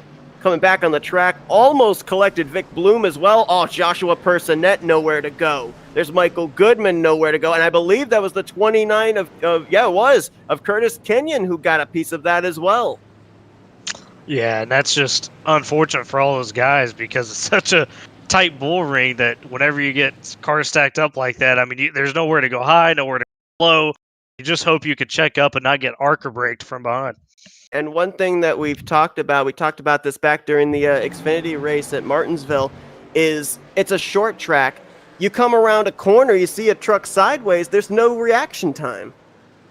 No, I mean, unless you just get lucky and kind of Tokyo drift it to get out of the way, you got to have some amazing timing. But, I mean, as you see right there, it stacks up super quick. I'm a little bit questioning and maybe this is just me, but Brent Jones was already, I think, 2 or 3 laps down. Yeah. He obviously tried to get his truck going again to probably not lose more laps, but I almost wonder if it might have been more prudent to wait until there was actually a space for him to get turned around, or at least put his truck a little bit higher up to the wall, because in all honesty, I kind of feel like that wreck shouldn't have happened. Yeah, and it's tough. You're spur of the moment. A lot of guys sometimes, like you're talking about, they just say, "Oh, I gotta get back going. Gotta try to not lose laps," but they don't think about what's that going to cause. How am I going to be positioned on a track, especially one this tight? And it's tough sometimes, but most of the time it is the best procedure just to hold your brakes. At least that way, the people coming at you have a consistent, mark to say, "Okay, I could go this way or this way" in terms of avoiding. Well, in terms of Sean Leisure, he is currently 1 lap down in the 18th position, which opens the door up for guys like Dallas Myhan, Vic Bloom, Colin Bowden, who is currently leading this race. They've got a shot now potentially at the championship. I mean, the bad news right now for Leisure, he's trapped -1, and 3 of his championship competitors are up there inside of the top 5. Yeah, don't forget about Kevin Finn either. He's sitting there, as you mentioned, top 5. All those guys are licking their chops right now. It's going to be interesting how aggressive they are, knowing, hey, all we got to do is just kind of run up front here, and we may have a shot to be able to win this. Curtis Kenyon did get involved in that incident there. He did get into the 89 of Brent Jones. We're going back green. He did not come to pit road, so we'll have to see how that damage and not getting anything repaired is going to affect him on the long run here, as Bowden gets away. Looks like Frickenick's going to move to second. Bloom into third. A little bit of deja vu from the last couple of restarts. No, Bloom's going to dive it down low for second. Can't quite do it off the corner. Yeah, and you really have to rely on older tires to make that move. It's so tough to do it after a restart. Talk about comebacks. How about Michael Schlegelmelch? He was involved in a wreck that didn't even bring out the first caution, as we are now under our 4th caution. I shouldn't have said caution. I made it happen. Cautious breed, cautious. They do. You're right. But he's worked his way up to 8th. I mean, what a comeback for him after early issues. And I believe this caution may have been... They gave Steve 31 again? Yes, it was. Yep. That is the second incident third, I'm sorry, that Schumann's been involved in here so far tonight. Let's go back and see what happened to him. Somehow he still has managed to keep that truck on the lead lap, and actually, I'm not sure. No, that did not start with him. That started with the 94 of Kendall Noah Player. So I wonder why Schumann got the UL then. I'm not quite sure why he got the UL. That's interesting, as you mentioned, because it did start with Kendall Noah Player. This was a battle between himself and Curtis Kenyon. No contact. The 94 just stepped out on him. Dallas Myhan, Jared Rexon get a piece of that. And that's a byproduct of when you come to Bristol or a short track, typically you crank down your brake bias, because of what you're trying to do is get some good rotation going into the corner. And sometimes when you get too low, especially with the way this setup is, it's already a little loose. That could just kick you sideways. There's not much you can do. I think that's what happened to Kendall Noah Player right there. Very well, Ev. And of course, the concrete surface doesn't help either. Usually the concrete's a lot slicker than asphalt is. No doubt about it. And it's just one of those deals. It's a slight mistake, and all of a sudden it just costs you. It's just, as we mentioned, the nature of short track race. So we have worked 4 cautions now in the first half of this race, and to your point, cautions breed cautions, which actually a couple of drivers might not be so, disappointed about. Colin Bowden, Marcus Frickenick, Vic Bloom, all these cautions, Kevin Finn, it keeps them up here towards the front of the field, as long as they're not the one that brings the caution out. No doubt. Not only that, fuel-wise, these guys are more than good in terms of a full tank of fuel. So they don't even have to worry about fuel. At most, maybe you think, okay, if we get a long green flag run here, you might take some tires. But even then, I mean, tires are pretty durable at this track. They could go quite a while. And as long as you're taking care of your stuff, you might not even have to pit during this race. As of this moment, Sean Leisure still sits on pit road. He has just been put a 3rd lap down. As of right now, since he's trying, I guess, maybe to get that truck back out, pick up as many positions as he can, we can't really speculate where he's officially going to finish. But if we assume that he's going to finish no better than where he is, 19th, then the position that guys like Bloom and Bowden and Finn that they're looking for would be somewhere inside of the top 5, which is where they're running right now. Yeah, and it's going to get pretty elbows up here with those guys to see, who capitalizes on that position, because they're all pretty much the same distance out points-wise. Wouldn't be surprised, as you mentioned, you see a little bit of that chrome horn come into play here a few times, especially if you get down to a late race situation. If you look at the points coming into this, if we eliminate Sean Leisure from the equation, Dallas Myhand, who right now is currently running back in 13th, Bloom, Bowden, Finn came into this race separated by 1 point. Vic Bloom was 12 points back, Bowden and Finn were back 13. Right now, as things would stand, if we didn't count the points for a win with Bowden out in front, right now it would be Bowden with the championship by 2 points over Vic Bloom, and I believe 4 points over Kevin Finn. I mean, it's that close right now. As I think they just we were going to go green, and they just waved it off, I think. Yep. Oh, yep. There's caution back out. Yeah, I think this might have been an admin called caution. I don't think that there was an incident that brought this yellow out. It looked like they just waved off this restart. Probably trying to get guys caught back up. Sometimes, especially as we talked about with how short of a time you have on pit road, you could have a guy just now coming out of pit road off turn 2 when guys are getting ready to take the restart. That's a situation you don't want to happen there. So that's probably why they threw it. We had a total of, I believe it was 25 trucks take the green to start this race. Right now, only 16 of them remain on the lead lap after 4 cautions. And we should really say 5 wrecks, because we had that one earlier incident with Schlegel, Milton, Jones that didn't bring out a caution. So maybe this is the caution for that incident. I guess we can count that. Right. Yeah, you finally match up there. And you're seeing some guys in the back here that tail end of the lead lap taking their liberties down pit road. A guy like Vincent Isabella, who's got a clean truck. Maybe he's playing some fresh tires. Obviously, Kendall Knoll player probably trying to fix some more damage. So that's going to be something to watch here if we do finally get that long green flag run. How much of an advantage do these guys that are taking advantage of, just pitting at the back of the pack have over those guys up front? As of right now, as looks like we are back green now. Just waiting for the ticker to update that. But it looks like right now the battle for the 6th position is going to come down between Hickey and Schlegelmilch. Right now, Hickey running in 7th, Schlegelmilch in 9th, 4-point separation, because Frickeneck currently sits pretty well situated, 2nd currently in the running order. Actually, he a caution again? Slowing again. Not sure what's going on. I was actually a little bit ahead of you on my side of things. Yeah, they back out of caution.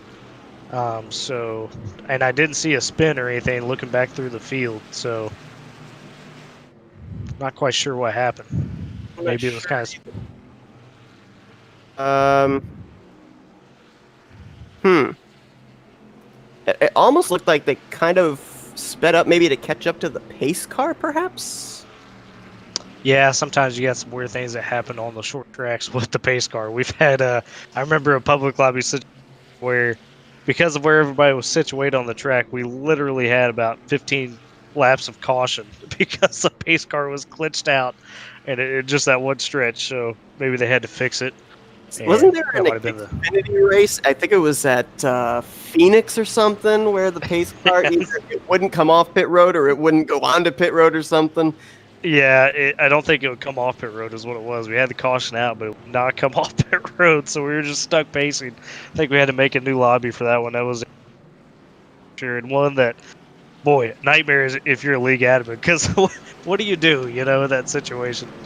Absolutely. So as of right now, that whatever was going on there kind of threw me off. But the battle we're watching is between Hickey and Schlegelmilch. Right now, Schlegelmilch, his goal is to finish 5 positions ahead of Hickey. Right now, he's running 2 positions back.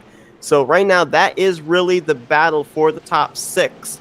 As Thompson, he is running well, but both the drivers he's trying to run down are running well also. And Curtis Kenyon, I mean, I thought maybe he'd be a little bit more off the pace, but he's still hanging there in 12th, trying to keep his hopes alive as the green flag officially is back out on lap 47. And there we go. And as you can see, Vic Bloom, he's in that tough spot restarting third. Oh, he hits the wall a little bit there. That's going to cost. That's Thompson. Caution out again. Oh, my goodness. And Chuck Sweeting gets involved. KLB Thompson, as you mentioned, that collected a lot of your heavy hitters. Involved. Martinez in the 38 is involved. And that was quite a number of drivers that were running up there inside of the top 10. And that just started with Vic Bloom just getting a little loose right there, coming up off that corner, which we've seen that be a problem for. We saw Chuck Sweeting sitting on pit road. Let's see what happened here. I mean, it's so difficult, as you said, because Bristol's such a small track, and usually it's the higher banked, self-cleaning type racetracks. You don't know if the car is going to go up. You don't know if the car is going to come down. You just got to pick a lane and hope it's the right one. Yeah, not only that, I mean, whenever those cars bounce off that wall and then come darting back across, you never know what's going to happen. Maybe a little bit of contact, but not much for the 79 of Dixon. And boy, that's some pretty extensive damage to the left front on Thompson, who mathematically had a shot to get into the top 6, but this loses him a lot of track position, obviously, and certainly could hurt him in terms of the speed we saw him have early. I'd be a little worried maybe as well about Vic Bloom. That looked like a pretty hard shot to the right side when he got into the wall. Oh, no doubt. And he's going to, unfortunately, get the EOL, obviously. And then, because of that, he's going to come into pit road, try to fix as much of that damage. Really, at short track, all you care about is that front bumper, that radiator. As long as you got 2,000 horsepower, you're good. But, man, does it make it tough in terms of the handling when you got a bunch of fenders knocked in. Why that also hurts Vic Bloom, at least at this point in time, is because with the troubles that Sean Leisure just had moments ago, that put Vic Bloom back into the title picture now with EOL, and he's going to drop back, I believe, to the 12th position. We've only got 12 trucks right now on the lead lap. Well, I mean, you got Chuck Sweeting that was involved in that. I was the person that got involved in that a little bit. He's 5 laps down. I mean, there's a lot of guys that are now going to go down a lap just because of that huge wreck. I believe 38 of Martinez went a lap down. He was involved in that. Vincent Isabella, I think, got a piece of the caution before this. He's currently a lap down, as is Kendall Noah Player. So even though he is getting EOL, Bloom's going to be restarting either in 11th or 12th place. Thompson's going to be restarting in 10th, and a driver that's kept himself on the lead lap, still in the hunt perhaps, Dallas Myhan there in the 41. I mean, he's got a little bit of front-end damage there. He's gotten involved in a wreck, obviously. But this race ain't over. Colin Bowden hasn't won this race yet. He hasn't completed this race with his truck in one piece. Something could still happen to him. Yeah, and another guy that's in the catbird seat is Kevin Finn, sitting at third now because of all that. He's got a clean. He might be able to have something for Colin Bowden or Marcus Reddick, whoever wins that battle. And he's another guy that, as we mentioned, is really maybe trying to clinch a championship here with an outside shot. We got all these guys up here that are battling for a championship, battling for a top 6 spot. How about a spoiler up here? Tyler Dixon in the 79 just barely made it through the incident that brought out the last caution. He's currently up in the 4th position, and I don't know, maybe he might have something for these guys. He's saying, I'm not battling for a championship. I just want to end the season off with a W. No doubt. And he was kind of a dark horse to maybe get into the cup points as well. Long shot in terms of points, but you never know what's going to happen here. Frickenick trying to slide into 2nd again. He succeeds in doing so. Kevin Finn's going to slide up into 3rd. Dixon into 4th. And Schlegelmelch with what I think is the comeback of the race so far. Was involved in the first wreck, didn't bring out a caution. He's fought his way now up back into the top 5 in the 5th position, trying to keep his hopes alive of moving into the top 6. No doubt. And just as you mentioned, got a couple of those lucky breaks. The damage wasn't too bad from a wreck. And since then, though, he's done a great job of avoiding some of these wrecks and just slowly working his way up. Only thing I would worry about for him that is not working out in his favor in terms of him making it to the top 6. Number 1, the guy he's trying to beat as far as points are concerned, is running 2 positions behind him, the 13 of Dylan Hickey. The second thing, we've only got 12 trucks on the lead lap. I think he needs a little bit more drivers on the lead lap to be able to grow a bigger distance between himself and the 13. Yeah, not only that, there's not a lot of trucks that 12, 13 that we're talking about because they have such extensive damage. I mean, Kendall's old player who's in 15th is already 7 laps down. He's been in pit road now for a few laps, so that makes it even tougher because even if a guy wrecks out, now all of a sudden he can only fall back so far. That'll going on here for the fifth position. Michael Schlegelmeltz holds off Jared Rexing for the moment. Rexing was trying to make that inside line work. Meanwhile, up towards the front, top 2, nose to tail, is Frickenek maybe trying to size up the 24 for a slide job? Yeah, and it's tough. You got to really judge it, properly. It's going to take probably 10, 15 laps maybe to get to the point where you feel comfortable pulling that move. But if executed properly, Marcus is probably thinking, hey, I'm keeping up with Colin. I might feel like I'm faster than him right now. You just need that launching pad to get out in front and really start making some distance. Saw him make a move in the closing stages, in the earlier race at Auto Club on Trevor Elam. Came up just a little bit short. I believe the interval was 6/100ths of a second. Obviously, right now with where he's running, he's in a good spot to keep himself in the top 6 to finish out the season, to move up to the Cup Series. But he just came off a runner-up finish. He doesn't want to be a bridesmaid once again. So if we get down to the closing stages, do we see him, race as cleanly as he did the 27 back at Auto Club, or does he have to resort to using the front bumper?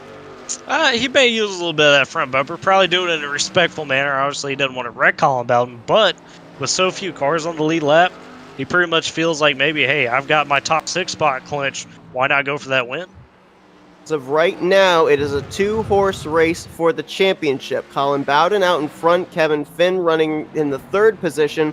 Right now, it'd be 2-point separation between those two if we don't count in the bonus points that Bowden gets for winning the race. If Bowden slips back, that would make it, if he slips back to second, that would make it only 1-point separation between the 24 and the 12. So you got to think right now that Kevin Finn is Marcus Frickenek's biggest cheerleader. Oh, no doubt about it. And you can tell Finn right here, a guy that qualified 6th, so that wasn't a bad time at all, but he's really been focused on keeping his truck clean, not really many scratches on it, and he's kind of just biding his time back here, thinking maybe I'll let Marcus and Bowden kind of battle it out. Who knows what can happen between them two, maybe a bump or some of that nature, and all of a sudden, he's in first place. Couple of trucks that are running slow on the track, but they're being very courteous of the race leaders. Kendall Noah Player and Vincent Isabella were 2 that I saw that were just out there logging laps, trying to pick up some positions of other drivers that have run into issues here this evening. Looks like we can officially state Sean Leisure will be finishing this race in 19th place. So tough break there for a guy that, we were basically just saying, he's got it locked up, provided something doesn't happen. Lo and behold, something happens, not of his own making. And just like that, he's out of the championship hunt. Yeah, it's just a tough break, too. I mean, he'd been running so well, done such a great job of really taking care of his stuff and managing race situations. On board here with Frickenek, you can just see how he closes up to the back of the 24, and they've got some traffic up ahead they're going to have to deal with. One of them, last truck on the lead lap in Dallas Mine. Actually, I believe that is the 2 trucks that are last on the lead lap. Curtis Kenyon, the 29, and Dallas Mihan in the 41. Got to wonder just how much of a fight they're going to put up, especially with the fact that Mihan is battling Bowden for a championship. Yeah, Mihan will probably give a much bigger fight than Kenyon. Kenyon at this point, he's really hoping for a couple more guys to crash out to maybe sneak his way, into that top 6. But I could definitely see Mihan, fighting tough to stay on the lead lap. Kenyon is about maybe 2 truck lengths ahead. They're going to catch him here, it looks like, in this corner. Which lane is he going to give the race leaders? He stayed up high. That forced Bowden to have to cross over and go low. It's an opportunity for Marcus Frickenek now. If he could get the momentum going here, he might be able to make a move on Bowden. I think that maybe Bristol is one of those tracks that's an exception to the rule. There's no really clear lane for a lap truck to have to run. It's basically you run where you want to run, and then the leader has to work his way around you, has to kind of accommodate you. Oh, yeah, no doubt about that. And if you're, the soon-to-be lap car or a lap car, best thing you could do is when you realize the leaders are approaching, you just say, hey guys, I'm going to stay high or I'm going to stay low. Because as you're mentioning, that allows them to freely work around wherever they need to. You can use both lanes to pass the lap car, but it's all about the communication. I mean, we saw Kenyon. He didn't really change lanes. He kept it up there on the top side. I think that Bowden would have preferred he went low because his truck's been so good up there on the top side. But to Kenyon's credit, he did not switch lanes. He did not go low to high or high to low. He kept it up there on the top side. They're about to now catch the 41 of Dallas Myhand, and we'll see just how much of a fight Myhand puts up here. I mean, obviously he's been involved in a wreck earlier on. His truck's not up to speed. And it looks like he actually is going to be rather courteous here of Colin Bowden. Yeah, smart move there by Myhand. I mean, he realizes he has some big damage, so although he would like to compete for that title right now, he's probably just thinking, hey, keep it clean. You know, maybe luck will fall to the side and he could get back into it down the stretch here in the race. There's a good battle going on there between Bowden and Frickenek. Whoa! But the fun's going on back here from about the 5th position on back. There was a little contact there between Hickey and Rexing. Rexing with a great save. You got Schlegelmilch and last time out's winner, Elam, right here as well. And how about Trevor Elam making a big comeback? We saw him at the start of the race get some bad damage, and all of a sudden he's found himself in 8th recovering from that. Definitely. I mean, that's one thing that short tracks do bring into play is, your truck could maybe, or your car could look like a modified, but somehow it's still going to run up inside of the top 10 as long as it's able to keep its speed. Usually you don't have to have the prettiest truck. Oh yeah, and sometimes the modified drives better than the actual truck with all the fenders on it, just because of the aero, as long as you have that talking. So see Vic Bloom right now in the 9th position, still on the lead lap, and of course he got involved in an earlier incident, as did Caleb Thompson. Actually, both of them were involved in the same incident. Thompson right now the last truck on the lead lap in the 10th position. 10 trucks remain on the lead lap, and right now Colin Bowden and Frickenek, it looks like it's going to come down between those two unless we get a late race caution, as we are under 20 laps to go. And if we do get a late race caution, a guy to watch out for here, potentially for the win, is Dylan Hickey. His truck is decently clean. He's turning some good laps, actually closing in a little bit on leaders. Obviously, being 9 seconds back, there's not much he could do without the caution. But, he's putting distance between him and Schlegelmilch, so he's trying to lock in that top 6, and he could really be aggressive if the opportunity presents itself.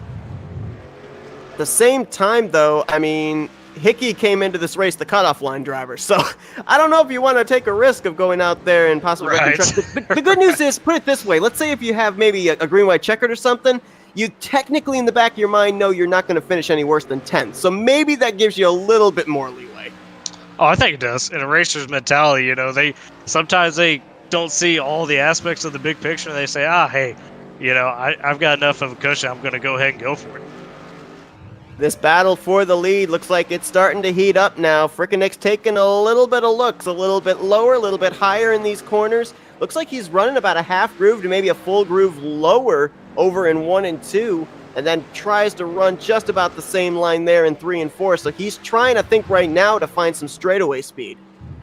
Well, that's what he really needs to do. You're seeing it a little bit there. Be aggressive into the corner to where by the middle he loses a little bit of a gap on Colin Bowden, but he really gets a bigger launch off, and especially sweeping down, that's where he might be able to free up a good run down the straightaway. If you're Bowden at this point, do you look more in the rearview mirror than you do out the windshield, trying to predict when Frickenek makes that move? No, you just keep holding that top side, because that's the spot where you want to be. It is nearly impossible without almost perfect execution for that driver that's coming through on the bottom side to really get enough momentum to actually edge ahead of you. So as long as you hog that top side and keep it clean, you should have the momentum on your side at pretty much all points. Right now, Colin Bowden, after the issues early on for Sean Leisure, he is chasing a championship. Frickenek running in second, both of these drivers. Oh my goodness, that was a close call, trying to pull a slide job on a lap machine there. Yeah, if there was contact made, that would have been a dangerous situation, but Colin went with the aggressive move and made it work. And Finn's coming over the radio saying, did they wreck? Did they wreck? Nope. Okay. Yeah, no joke. I mean, and Kevin Finn's doing a good job right now. He's just kind of putting himself in the spot where I think he knows he necessarily have the pace to match Bowden or Frickenik, but he's keeping himself close enough. If these guys really get trapped up by lap time. Oh no! There goes Schlegelmilch off the nose of the race leader. And Kevin Finn plows straight into Schlegelmilch. Nowhere to go. No yellow is out for that. And that, boy, it was hard to tell. It looked like Schlegelmilch and Thompson, they were battling at the time for around the 9th position. Schlegelmilch came down to block Bowden at the same time, try and pass Thompson, and the 24 wasn't going to lift. Boy, that was a tough situation. A tough break there for Kevin Finn. He's had to pretty much park it now because his engine is done. I mean, he went straight into the side of Michael Schlegelmilch because he just had nowhere to go. Go back if we do go green to the end and take a look at that incident, but for now we're going to keep it live because we are at 4 laps remaining, and you know, you gotta wonder possibly as well about post-race penalties. I mean, to me it looked, caution's out, so we'll have a chance to go back and look. That was Joshua Personette in the 18 that's in trouble. Yeah, and a guy who's 7 laps down, just trying to obviously finish the race, and let's see what happened. It looks like maybe him and Dixon got together there. Oh yeah. Dixon actually bounces off the wall. We'll get a more in-depth look of what happened with Schlegelmilch in a moment, but let's first see what actually brought out the caution. Dixon was on the lead lap. Personette was not. And there you see it. Yeah, boy. And sometimes when your truck goes up and brushes off the wall, it just automatically turns down to the left. Your automatic reaction is to get it off the wall. When you turn it left, it just doesn't straighten out. Oh, yeah, and, you know, when you bounce off with that force right there, too, it's just going to rubber band you back almost, and you almost have to be expecting to just shoot back across the track and be ready to try to catch it as quick as possible. When we saw it live, I thought that more than likely it was Schlegelmilch coming down to block that kind of caused that wreck. Now that I look at it, though, I mean, he came down, but at the same time, the 24 went down to the apron and slid back up the track. So it would be interesting to see how officials score that. Yeah, and I will say, I just heard through comms there, it looks like Tyler Dixon is unfortunately going to have to park it due to his incidents caused. That's something we do have an elite where if you cause enough incidents throughout a race, they just kind of tell you park it for the night. It's one of those deals, so that's unfortunate for him. Look at the helicopter cam of the incident involving Schlegelmilch and then eventually Kevin Finn. I mean, everybody watching at home, you be the judge there, but I don't know. I don't know how. I don't want to be an elite racing official right now and have to make that call for sure. But a tough break there for Kevin Finn, who could have, if trouble had happened for the 24, could have easily capitalized, and that incident takes him out of the championship picture. So now it's really down to 2 drivers, and one of them is currently leading. Yeah, and Colin Bowden with that caution right here, he's probably, I mean, he's right where he wants to be. It's going to be really hard for Marcus to be able to make a move. Colin's going to be able to choose where he wants to restart. I imagine he takes that outside, and all he's got to do is just play, solid defense for a lap or 2. Bowden has been really strong the last couple of weeks. Took that checkered flag at the Texas Motor Speedway, led the most laps there, started on the pole earlier on tonight at Auto Club, came away with a strong run there, and has, let's be honest, dominated tonight's race here at Bristol after starting on the pole, trying to go coast to coast. But he's got Frickenik behind him. Frickenik finished bridesmaid earlier on tonight at Auto Club. He wants to be the bride here at Bristol. And Dylan Hickey right there. I mean, you mentioned if we got a late caution to maybe watch for this 13, he's there on that inside line. And he had the pace earlier in that run, too. So I imagine he's going to try to maybe make a move on Frickenik, but most likely get himself in a spot where he's sitting behind both of those guys and could take advantage if they start getting a little bit together. Jared Rexing will line up in 4th. The winner earlier tonight, Trevor Elam, maybe trying to look for back-to-back here this evening. He's going to line up 5th. Vic Bloom, if something happens in this green-white checker to Colin Bowden, Vic Bloom might be the guy to capitalize. Green-white checkered, here we go.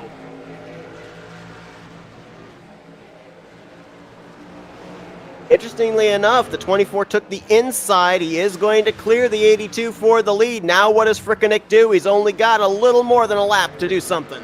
And how about Jared Rexing jumping up to 3rd now? He's cleared Dylan Hickey, and he's looking for more. A little bit of smoke there, but we are on the white flag, so if an incident happened, we're still racing back to the checkers. Frickenik, can he get to the inside of the 24? Here comes Rexing with a drive for second, and it will be Bowden winning here tonight at Bristol. And he killed the commitment car. I mean, hey, that's part of the celebration, but what a drive by Colin Bowden, in control all night, had pretty much a mistake-free night, and that's what you got to do at a short track like this to be able to survive. Colin Bowden started on point. He will finish there, and not only is he a two-time winner, winning 50% of the races this season, he is your champion in the Jared Dixon Designs Truck Series. I mean, just what a drive. You can go to championship and race victory lane. Right. Trying to figure out what happened with that smoke there at the end. I think there's a couple guys that had some big damage and tried to finish the green-white checkered and may have blown up on the restart. Now, as I look at the finishing results here, we already know that Sean Leisure was already pretty much locked in. He was 22 points ahead. Vic Bloom going to finish in fourth. He locked himself in. With the win, Colin Bowden's obviously in. Frickenik with a second-place run, he's locked in. Hickey with a sixth-place run is locked in. So the big question would have been between Kevin Finn and Michael Schlegelmelch. Now, the difference between the two of them was 13 points. Schlegelmelch finished in ninth. And Finn, despite finishing 5 laps down, DNFing, he finishes in 13th. So we know it's Leisure, Bloom, Bowden, Finn, Frickenik, and Hickey, the 6 that came in the top 6, will finish out the season in the top 6. And, I mean, that's just a byproduct of what we see at Bristol here. I mean, so many guys, Leisure, some of those guys that struggled in this race, got bad breaks, and sometimes it's better just to have your lucky number at the end. Absolutely. And I mean, I think for a number of these guys too, especially the top 2, Bowden and Frickenik, Bristol short tracks, usually it's all about good starting track position, and neither one of them fell outside of the top 2 really all night long. Yeah, and it's similar to a super speedway race. You either want to be up at the front, and in charge, or at the start of the race maybe be so far back that when stuff goes crazy, you could kind of slowly move way up that way and avoid the chaos. Sometimes, especially in short track racing with Bowden, I mean, you just got to play defense. You don't even have to be the fastest guy on the track. Obviously, he did take the pole, but I mean, I don't know how Marcus Frickenik is supposed to get past him when Colin's just hitting his mark every single lap. We saw Jared Rexing try a bit of a slide job move for second. Couldn't make it work on Frickenik there in the final few corners. We look here at the finishing results, and I mean, 8 drivers finished on the lead lap. Myhan, the last of those. And you look at so many of these drivers that we talked about with storylines coming in, very few of them, with maybe the possible exception of Bowden and Frickenik, got through Bristol without some kind of damage. Yeah, and that's just the, we talked about it earlier, but these 4 tracks were very different styles of driving, and very different things could happen just based off, what was going on in front of you. I think the drivers that you see come through and clinch their spot in the Cup had the best combination of a little bit of luck, but also that just, playing all the situations right and making sure they kept their heads clean. Excuse me. Couldn't get it out. Oh, boy. But we are actually going to get to do some driver interviews now here after this race. And we are going to start things, well, actually, our top 3 here. We do have a couple of guys down there. Why do we bring... Oh, actually, no, we do have them here. Okay, let's actually start with our... No, I'm sorry, we don't. We have our second place guy here. Hold on, we can bring in our second place guy, I believe. Yep, all right, so hold on. Let's bring in Frickenik here. Marcus, it's Tyler and Seth up here in the Flat Racing Network studios. You got us? Yeah, 10-4, I got you. Well, I mean, talk about the situation coming into this race. 3 points ahead of the cut line. You got yourself good starting track position. So did that play a factor into how aggressively you raced the 24 there for the race lead? Oh, yeah, for sure. I mean, starting towards the front of Bristol's huge. I mean, track position's key there. It's not so much about saving tires and pitting and stuff like that. It's especially if it's a longer race, it makes a different story. But yeah, I definitely thought starting up front was a good thing for me. I kind of worked with Colin. I wasn't trying to kill it. I was looking at the big picture, being able to move on and run the Cup Series here in the future. A great night for you overall. If you think about it, back-to-back second place runs. You came so close back at Auto Club there, 6/100ths of a second. I mean, obviously, a lot of confidence has got to give you heading into the Cup season. I mean, you got a little bit of a taste of some of the Cup drivers racing with them here. How do you feel you're going to stack up in a full season Cup-wise?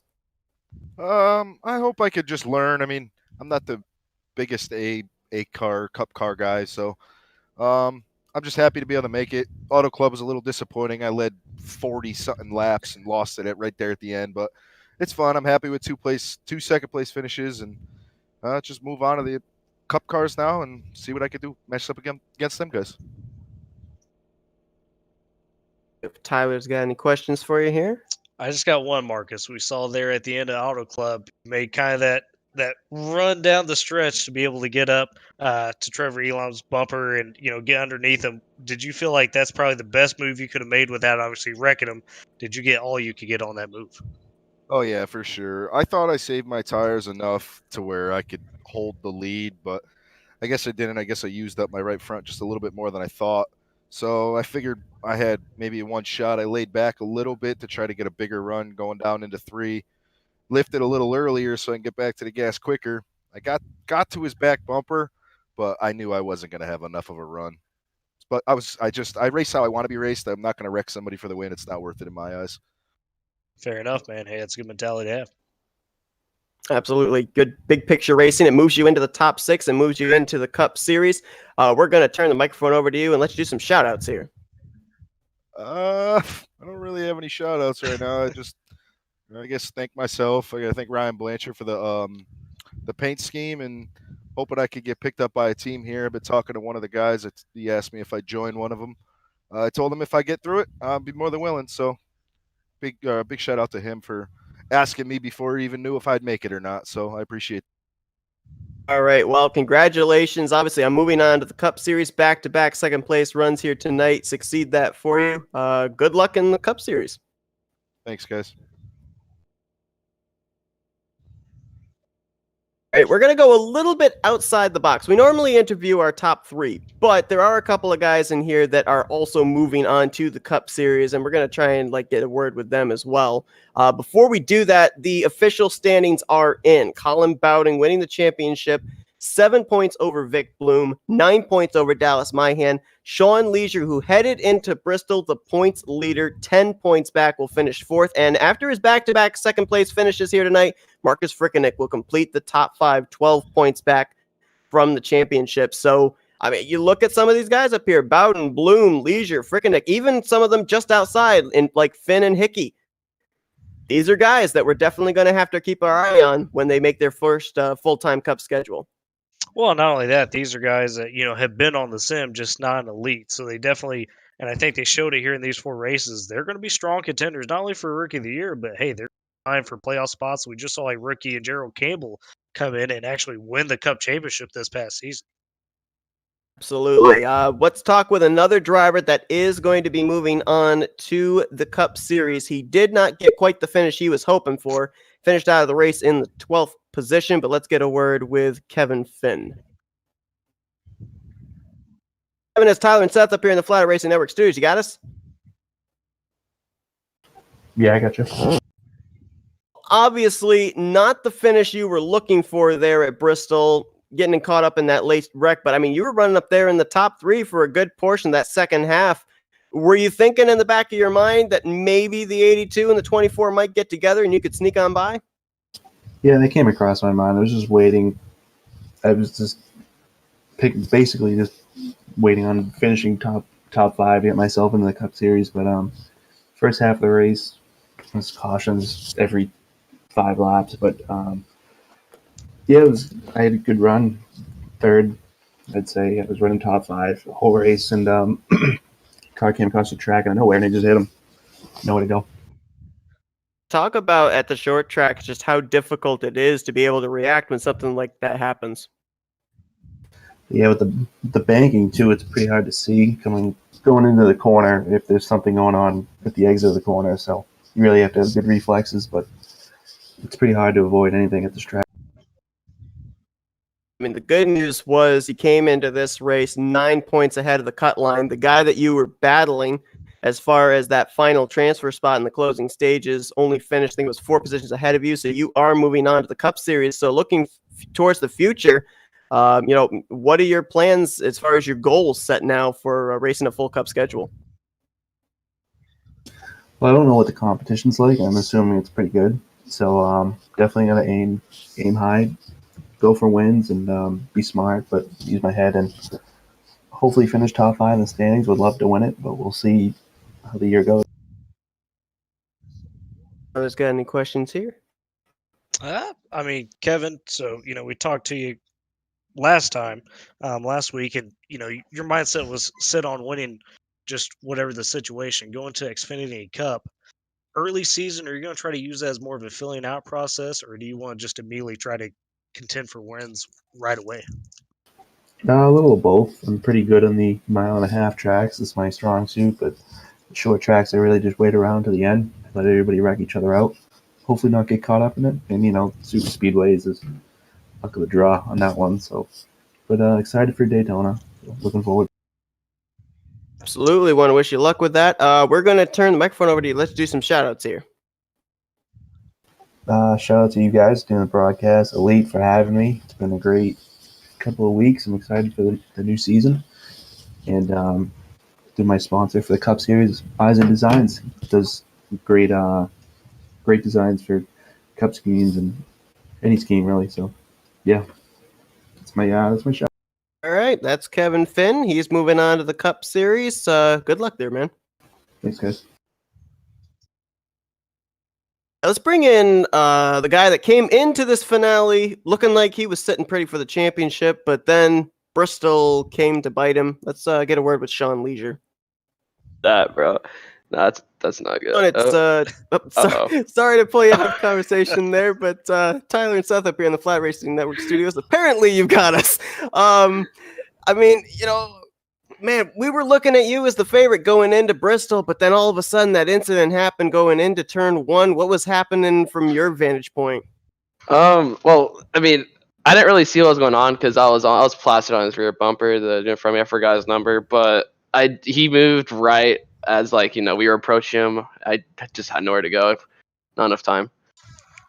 Did it help with the fact knowing that you were going into that race 22 points ahead of the cut line? Did that in any way change how aggressive you were with racing early on?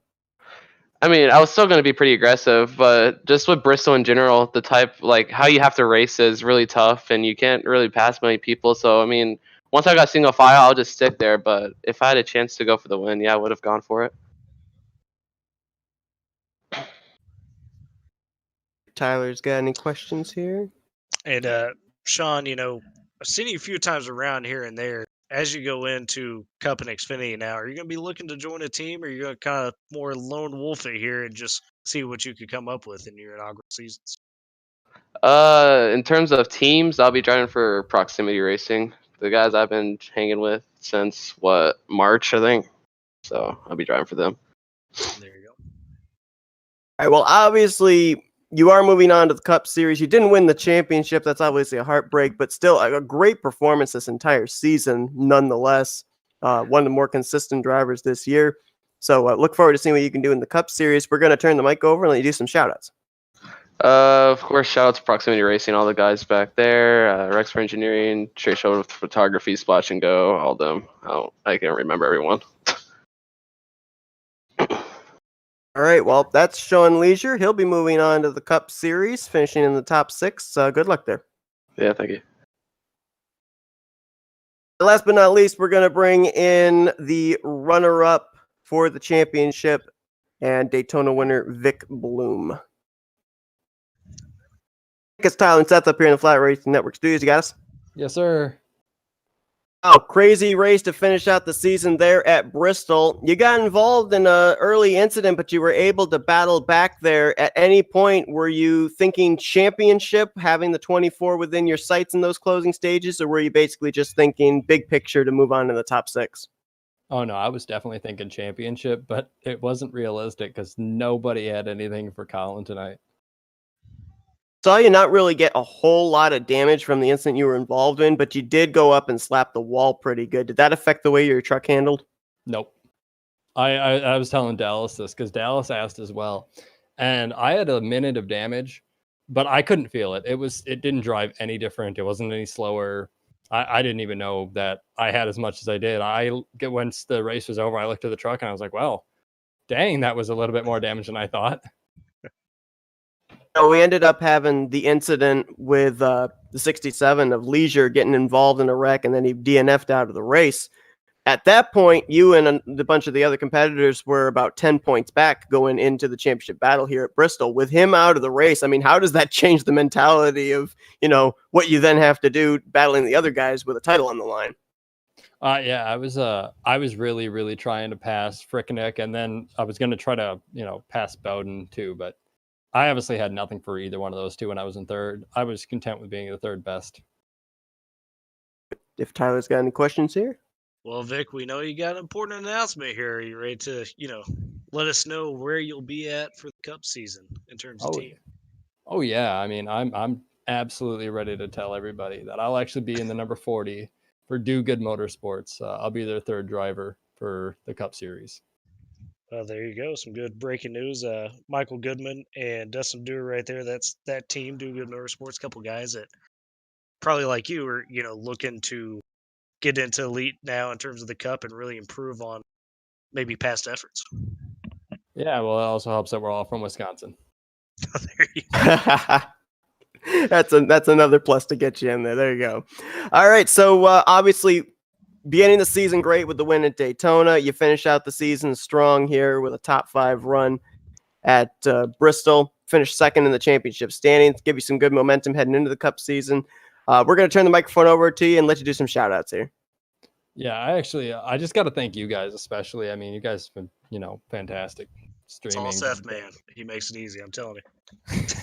Well, look, it's easy because I got a good co-commentator. That's how it works. Say, Tyler, I mean, you do a great job on commentary. It reminds me of just like Jeff Gordon and Dale Jr. You know what's going on out there. You know what all of us are thinking. He just doesn't say "look at this" that much as Gordon does.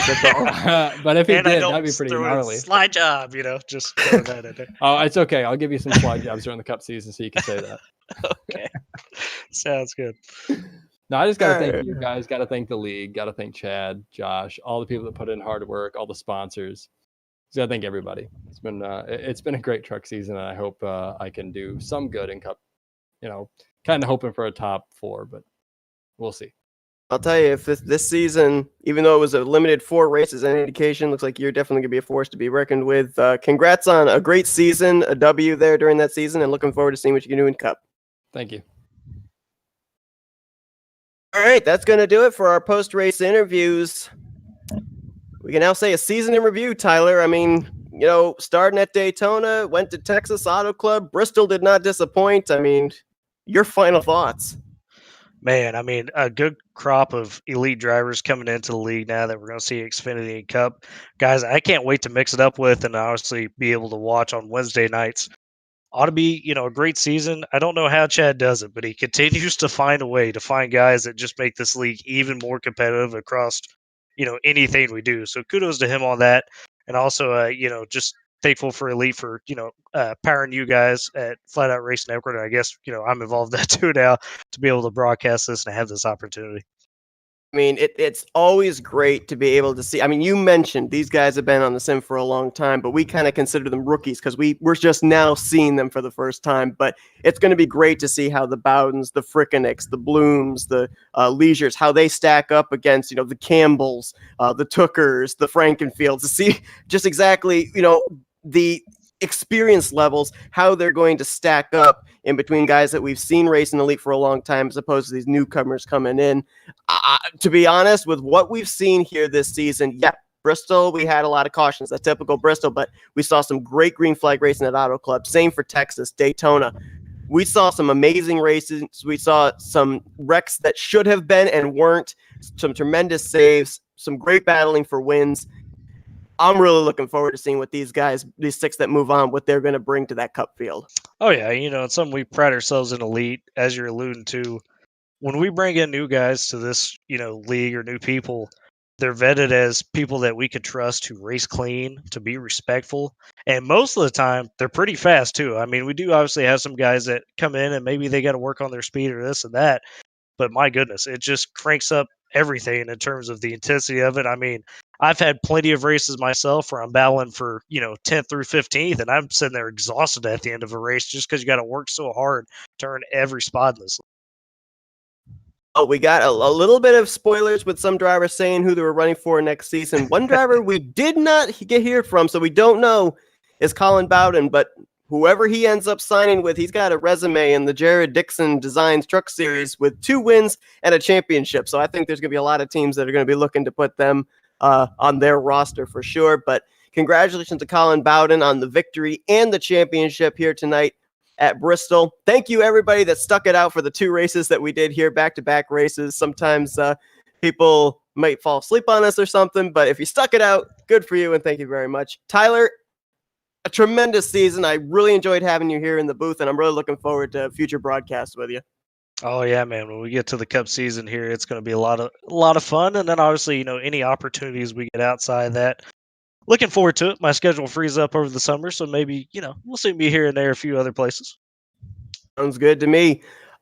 We've got some stuff coming up here this week as well on the Flat Out Racing Network. Tomorrow night, we're going to be covering Fuel's IndyCar series. I don't, off the top of my head, remember where they're going to be at. And then FTF, we've got their Grand National series on Saturday night. They're going to be at Rockingham, North Carolina Speedway. That's going to be an interesting second race of the season coming off the heels of their Daytona 500. But thank you again, everybody, for tuning in. For Tyler Riggs, I'm Seth Cole. We will see you guys next time as you've been watching another broadcast on the Flat Out Racing.